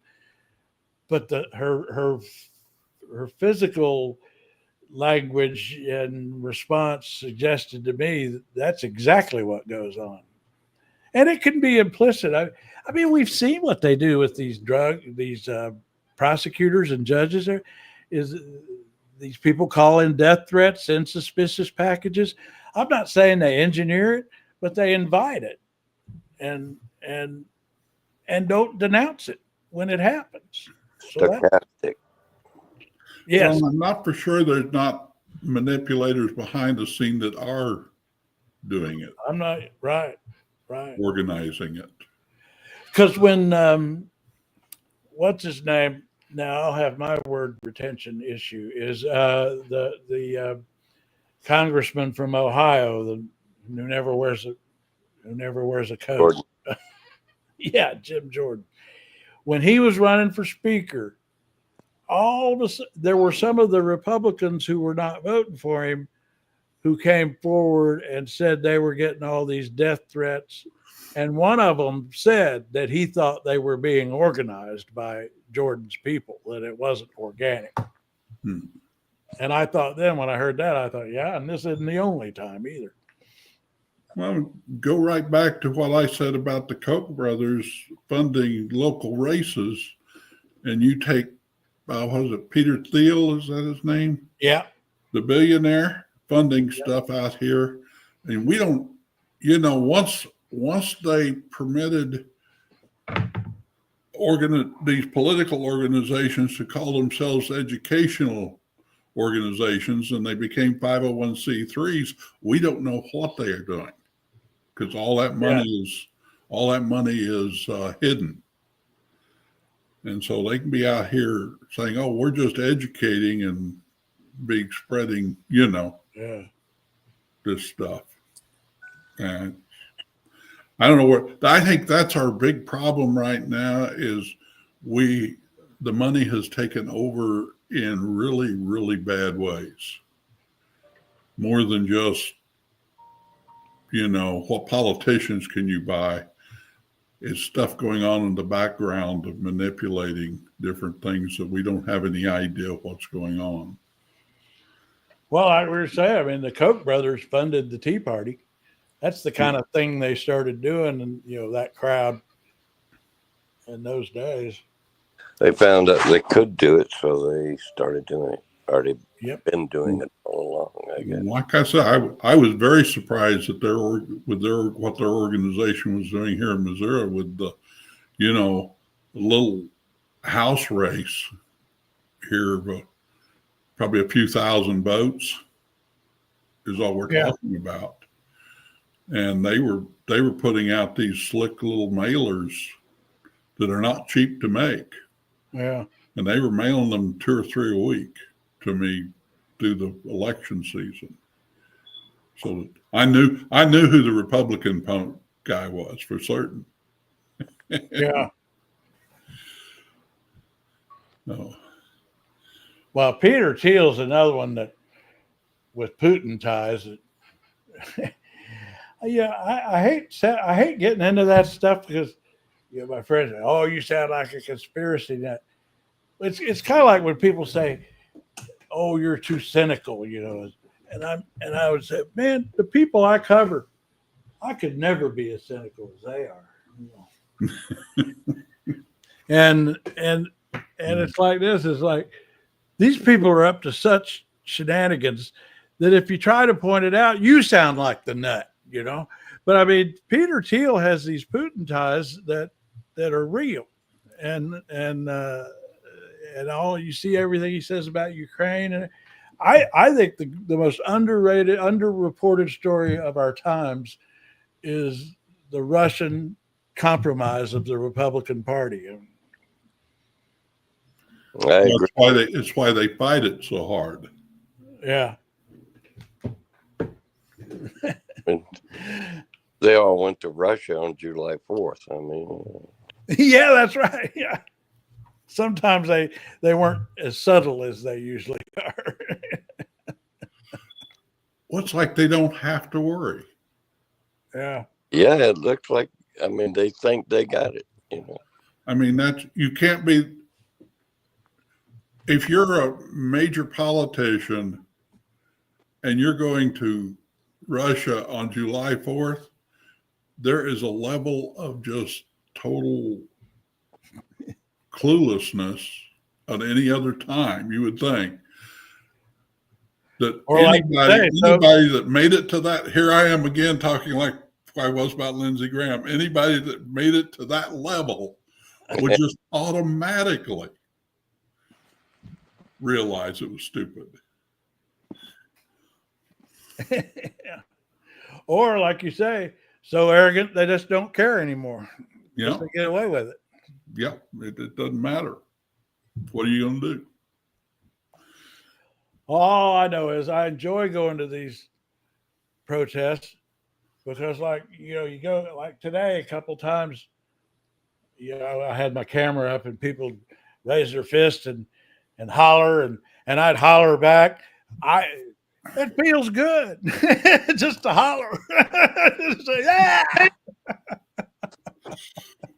Feel like I'm accomplishing something, just screaming out loud. That's it. What you need to do is you talk to some people, kind of like the gal that talked about Vietnam, is you need to invite her and have your little card and say, well, here, we do public discussions online if you'd want to join in. You're right. And you know what? I actually have. Well, you mentioned it. You're there. I will be back in just a minute. I've never found something to do with them, but I actually have a little card here. Yeah. Okay. It says trail mix. Well, it's got my phone number. That might not be good, but I could hand that out to people. Yeah. And you can reprint you some new ones with your logo on them, and they're only about $10. I probably don't want to be handing out my cell phone number. I'll be back in just a minute. You know, one thing I remember, Sturge, is you and Sean, liberal, you're old liberal, Oh yeah. lard ass. He really liked you. He really liked You know, I missed the chance to meet him that I really feel sorry about. But Well, because he used to come up here to visit some people he knew. oh, that's right. Oh, yeah, that's right. He had a friend. Well, I knew him too, but he was editor of the Charleston newspaper. Yeah. Okay. John Huff. John Huff. Yeah, Yeah, I didn't he know and John him. Huff were. We- You knew John? No, I didn't know him. Oh, Sean threatening to get together, but figured we catch it next time or whatever. oh, that's right. Yeah, they were real good friends, and I wonder what happened to John. I'd like to look him up. He was an interesting guy. I'd forgotten about that. But yeah, they were very good friends. Yeah, Sean and John, they got together a lot. But I thought a lot during all this Trump time. Man, there have been so many times I thought, God, Sean would have such a good comeback for Trump. he just had a way of words that was unique. Yeah.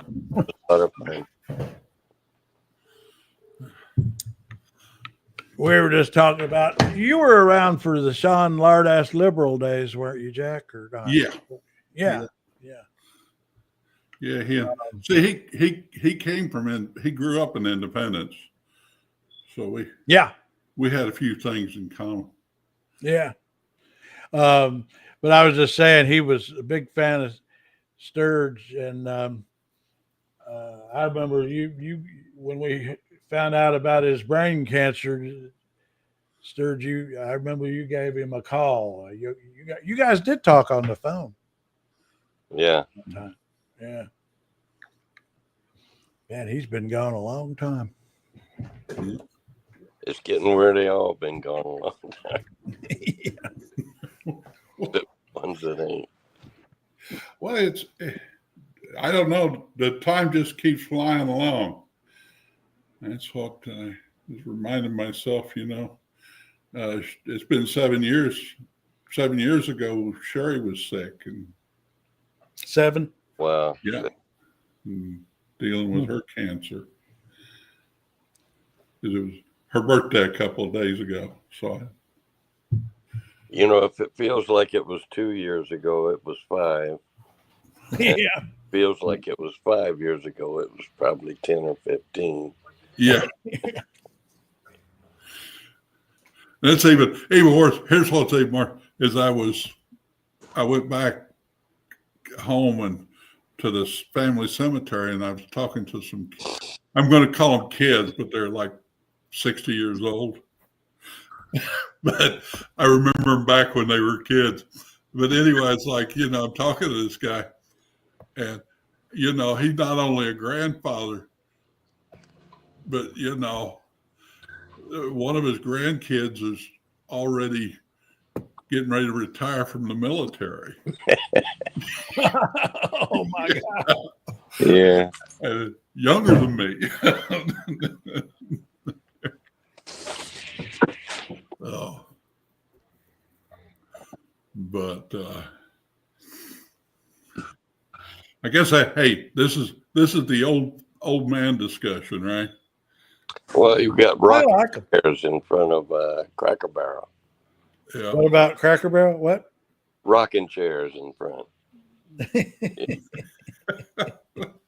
Mayberry. I've sat in those. My dad loved their meatloaf, and up until the last times I was with him before COVID, and I couldn't see him because he was in a assisted living where they wouldn't even let us in. Anyway, every Tuesday we'd go to Meatloaf Tuesday at Cracker Barrel, And they really do make great meatloaf. And it was so cheap on Tuesdays. But anyway, we'd sit on those rocking chairs. Yeah. We always did a little spell in the rocking chairs after dinner. That's it. I always thought about buying one, but we had plenty of rocking chairs, so I didn't really need a new one. Well, it goes back to the old rural stores. Because I can remember when I was a kid, the local grocery store basically didn't have rocking chairs out front, but they had those metal lawn chairs. A bunch of them. People would sit around and do just what we're doing here, talk about things. Chin. And visit. Of course, that was a time when everybody came to town on a Saturday.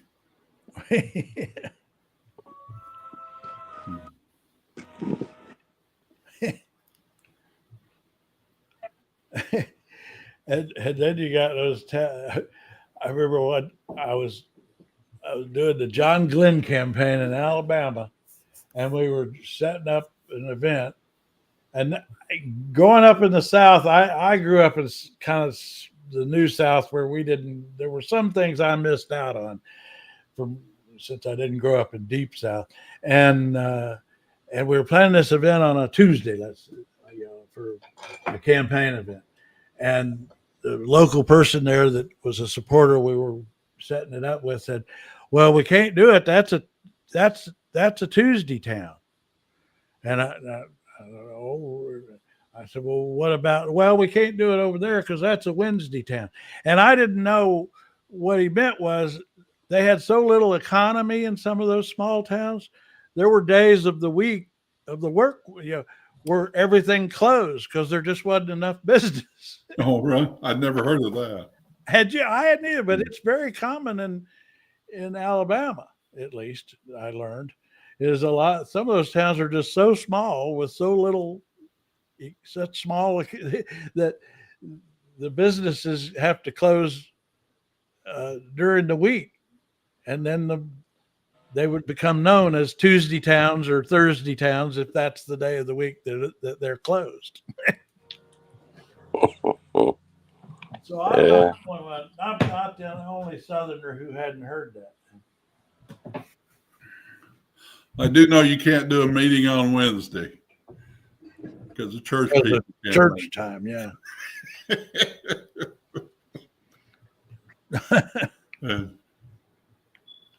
And Monday seems to be in Kansas City seems to be reserved for the council people. That was they claimed that day. So.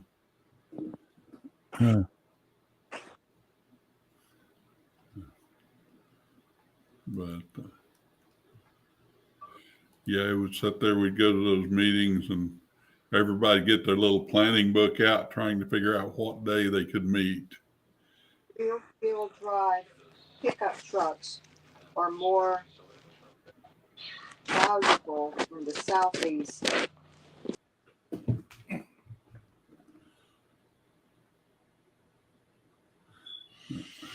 I found this new site that called, it's SAN.com, called Straight Arrow News.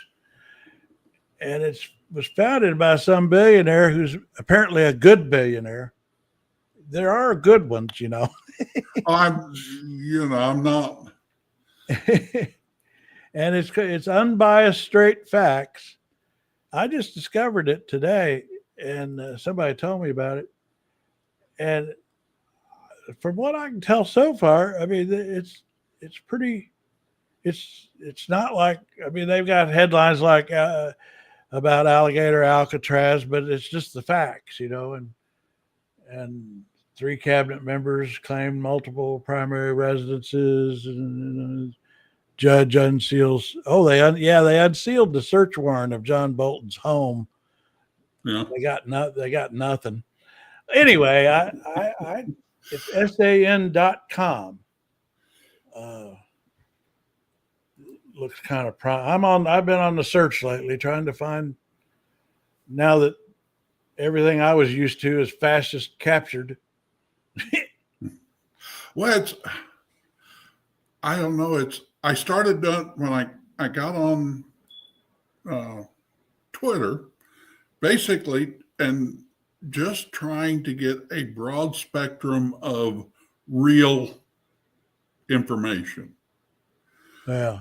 And it was so difficult and stuff. I think I've kind of got it, but I'm always sitting there going, okay, am I getting pushed into a box? Because that's what I want.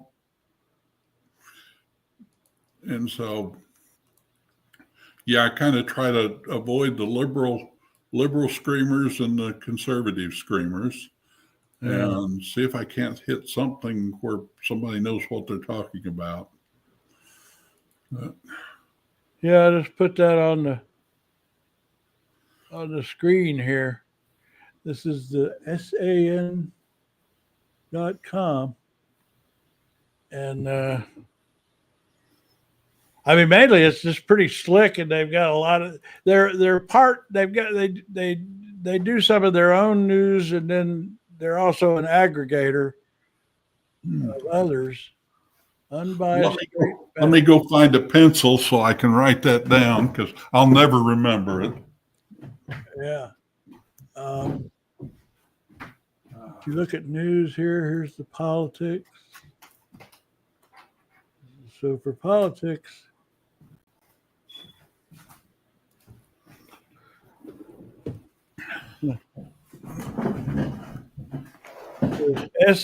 san.com, straightarrownews.com. And I'd gotten some background. Actually, I found it because I have my AI give me a morning feed of news, and it used that source for a story, and I asked what it was. Tell me again, what is san.com and who owns it?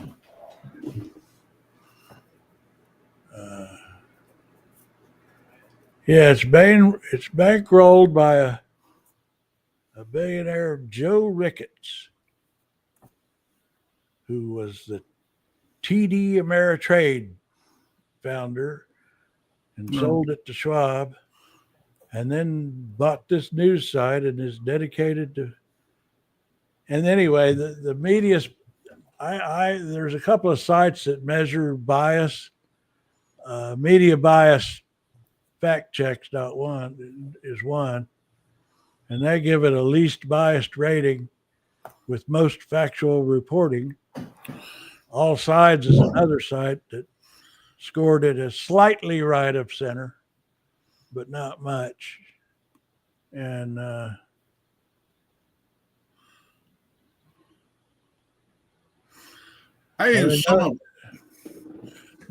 To me, it's just kind of like why I don't subscribe to the New York Times, even though it's a major newspaper, is they have a real tendency to want to fluff their sources.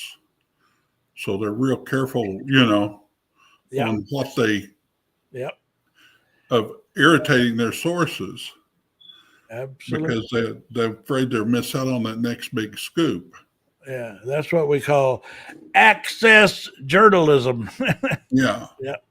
And it's just like I subscribed to the Times for a while, and then I noticed that seems to be kind of the way they do things. And I've noticed that, to me, I don't see it as much as a problem for the Washington Post. But, well, the Post has a separate issue with Bezos. Yeah. Bezos is basically trying to keep Trump happy, and it's affecting their coverage. I mean, Bezos made the mistake of not creating a separate company. He wanted to be it about him. And then all of a sudden, his real money makers are trying to go after some big federal contracts. Yeah. And so he would have been better off to just create a nonprofit to run it, fund the nonprofit, and pretend like he doesn't know what Trump's talking about. Yeah. You know? No, I can't do anything about those people. I mean, all these guys, these big corporate titans who are sucking up to Trump. I mean, I don't think they realize that they're never going to satisfy him, and the more you kowtow to him, the more he demands. It's like I mean, they are dealing with a mafia mob. Yeah. Yeah. And when you start, you never get out. Once you sign up, you're stuck, and that's what's happening. When I watched all those tech guys at that meeting, yesterday, I guess it was, all of them sucking up to Trump, and I was thinking, man, see, what they need to do is what I've done is take some time and go study Viktor Orban in Hungary. Yeah. Because Trump studied him. It's one of the few things he has studied in his life. And they are doing everything Orban did in his second administration, almost to the letter. And this is one of them, is just co-opting big business like they are. Well, and here's the thing, and they're in somewhat the same position I was talking about is, I feel like I've got to be careful what I say, like here or online where somebody can read it, just simply because I can't afford a lawyer. Yeah. Well, they've got to be careful because what little dab it would cost me, you just multiply that by millions, and that's what it would cost them. Yeah. And so, it can, when Trump basically has free money to do whatever he wants, and it seems like he could transfer money anywhere without anybody protesting. Yeah. Then, and his people are just the only good thing about what's going on with Trump is he put people so stupid in charge that the judges are laughing them out of court. Yeah. And that's it. I mean, I believe Sturge wandered off. But, I'm glad Sturge got in here. Yeah. He's gone now. He's gone. But we'll take what we can get. He kind of reminds me. It takes a little. You notice I'm a lot more comfortable than I was. Yeah. And it takes a little bit of this. I am too, actually. Yeah. And I will say, I think your videos are getting better. You're getting. I'm not for sure whether you created your voice you want, making it work, or what. But I thought some of your last videos, few videos you've done have been a lot better, or getting better. The thing I really enjoy the most is just I like editing video. I like making videos. Yeah. Whether I'm in them or not, I just get a kick out of the editing process. Because the tools nowadays, I've done it all my life since I was a kid, and I had a little movie camera, but because I did it in the old days when you actually had to splice tape together. You had to get the little machine, and it had the little holes, and the film had the holes in it, and you put it in there, and you literally had glue that you taped them together and all that stuff. I mean, I was a nerd for that stuff all the way back then. And now it's just so much more, even more fun because it's so damn easy in the digital world. Yeah, so you're with video like I say that Sherry was with being a graphic designer, that she was a graphic designer when cut and paste meant you had a paste pot and an X-Acto. Yeah. But, it is fun. well, it puts what used to take a big studio to do Oh, in the hands of a person. yeah, yeah. Now I mean, here's the big problem: is do you have the creativity up here? You know, a person can do it, but that doesn't necessarily mean they should. yeah. You know, Uh, but no, it looks like fun. But I'm not a. I've thought about it, and I don't know, just taking the time to learn it, I guess. well, I mean, my AI pals has taught me. Yeah. I mean, I've learned graphic arts. You know, I can make my own thumbnails with this Figma graphic image making software that I would never have known how to use. And I mean, the thing about AI teaching you is you can get on the site and it'll say, okay, go to this or that or the other and do this. And I'll say, well, now where is that? And then I can make a screenshot of the page. And I've done this with Windows and other software. I make a screenshot and upload it, just click it to the AI that I use and say, well, now where is it? And then it'll look at the screenshot. And then it's like, at that point, it's like it's looking at the screen with you. And almost literally, and we're getting close to that point where it'll actually be able to do that. I mean, the screenshot thing will seem outdated. Is it? So it's literally like it's like sitting right next to you and saying and pointing. Okay, you click here and you do that, you know, and then it teaches you how to use software. You think the screenshot tells it what software to access, or? Well, no, it tells it. I mean, just as an example, I wanted to make, these are called thumbnails, these little images that you put with videos that are so critical to getting views. How you design thumbnails is a whole art form that I've been learning. And so I wanted to start learning how to make them. And so my AI gave me, here's a choice of some software you can use. It's basically graphic arts software. And so I picked one, and then it knows that software and it tells me how to use it, you know. And then if I get to a page where I can't figure out where things are, I could just take a screenshot and upload it, and it reads that, it looks at the page with me, and then says, okay, that button up there on the left, you know, that's what you click, you know, what you do. And that's how I've been learning a lot of things with AI that way. Is its usefulness in teaching you how to use software is even Windows. You know. I use my stuff anymore so little. I used to use like my Microsoft, you know, my Office stuff and so on. I forget where things are. Yeah, that's where you're sitting there going, I know I can do this. Yeah. We have done this before, but where is it? Yeah.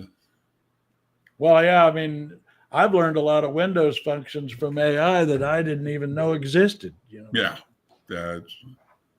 Well, it was like Sherry she worked with all that stuff constantly, and she would sit there and go, well, you just do it this, and you know, it's easy.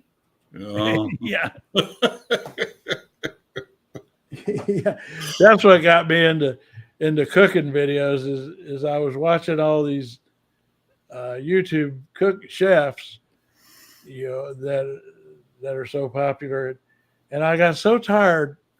They do these complicated recipes, and they always said the same thing. It's so easy. It's so easy. One of them, the Italian guy that I like, John Pierre, he always says, it's so easy, even a child can do it, you know. And then they give you this 14, 15-step recipe, you know, with ingredients you never heard of. And that's when I decided I'm going to start making videos. Take you a day to go shopping to get. Yeah. That's right. I'm going to start making videos for for just dumb people like me who don't want gourmet, just want to cook some good food. Well, nowadays you can get. I cook with spice mixes. Yeah. You know, I've got two different kind of curry powders that I use. I've got a barbecue sauce I use, you know, so that I mix things up and then throw just some of my basic spices. But I do a lot of, I don't have to go find all the spices to make a curry, because I just grab the Madras curry, the yellow curry powder, and throw a couple of tablespoons in, and I'm gone. If I want to do it Mediterranean curry style, I threw in a little cumin and some smoked paprika. Oh yeah. And then if I want to do it Southern Indian style, you add coconut milk. Northern Indian style is a little different. And if I want to do a curry that's like a Thai curry or a Southeast Asian curry, you add lemongrass. And speaking of which, we're heading out to get some Thai food pretty soon. Yeah, that's good. That's the thing I miss about being down here in a little city, is it's really hard to find decent restaurants. But you know, there's a trade-off. The trade-off is, we do have, where I live, we can walk to about 25 or 30 restaurants, many of them pretty darn good, but I'm an hour at least, maybe an hour and a half from a Cracker Barrel. Yeah. and at least 45 minutes from a Red Lobster. Well, that's why I always thought Kansas City was just about the right size, because you had just enough so that if somebody wanted to have a good chef wanted to put together a good restaurant, he would have the people that would come in and support it. Yeah. You know, but it was also a lot of burger and beer joints, you know, too. Well, we're right at the 4-hour mark. This is a Trail Mix live stream. Well, that means I have been sitting here yakking with you for 3 hours, right? Yeah, for 3, because I was on for an hour before you came. Yeah, well, okay. I think we can call it a day then. Yeah. It's been a fun afternoon. This has been official. This is now officially, this live stream was officially 1 hour longer than a Joe Rogan show. There we go. All right. Well, it was great talking to you. We had Sturge show up, and for the first time, we had Jamie a little while earlier, so it was a fun day. All right. Well, we'll see you. All right. Bye. Okay, I'm Lady Mau Mau, Craig's built-in emergency brake. If this wasn't enough for you, sign up for the newsletter. It's free, it's thoughtful, and it occasionally makes sense.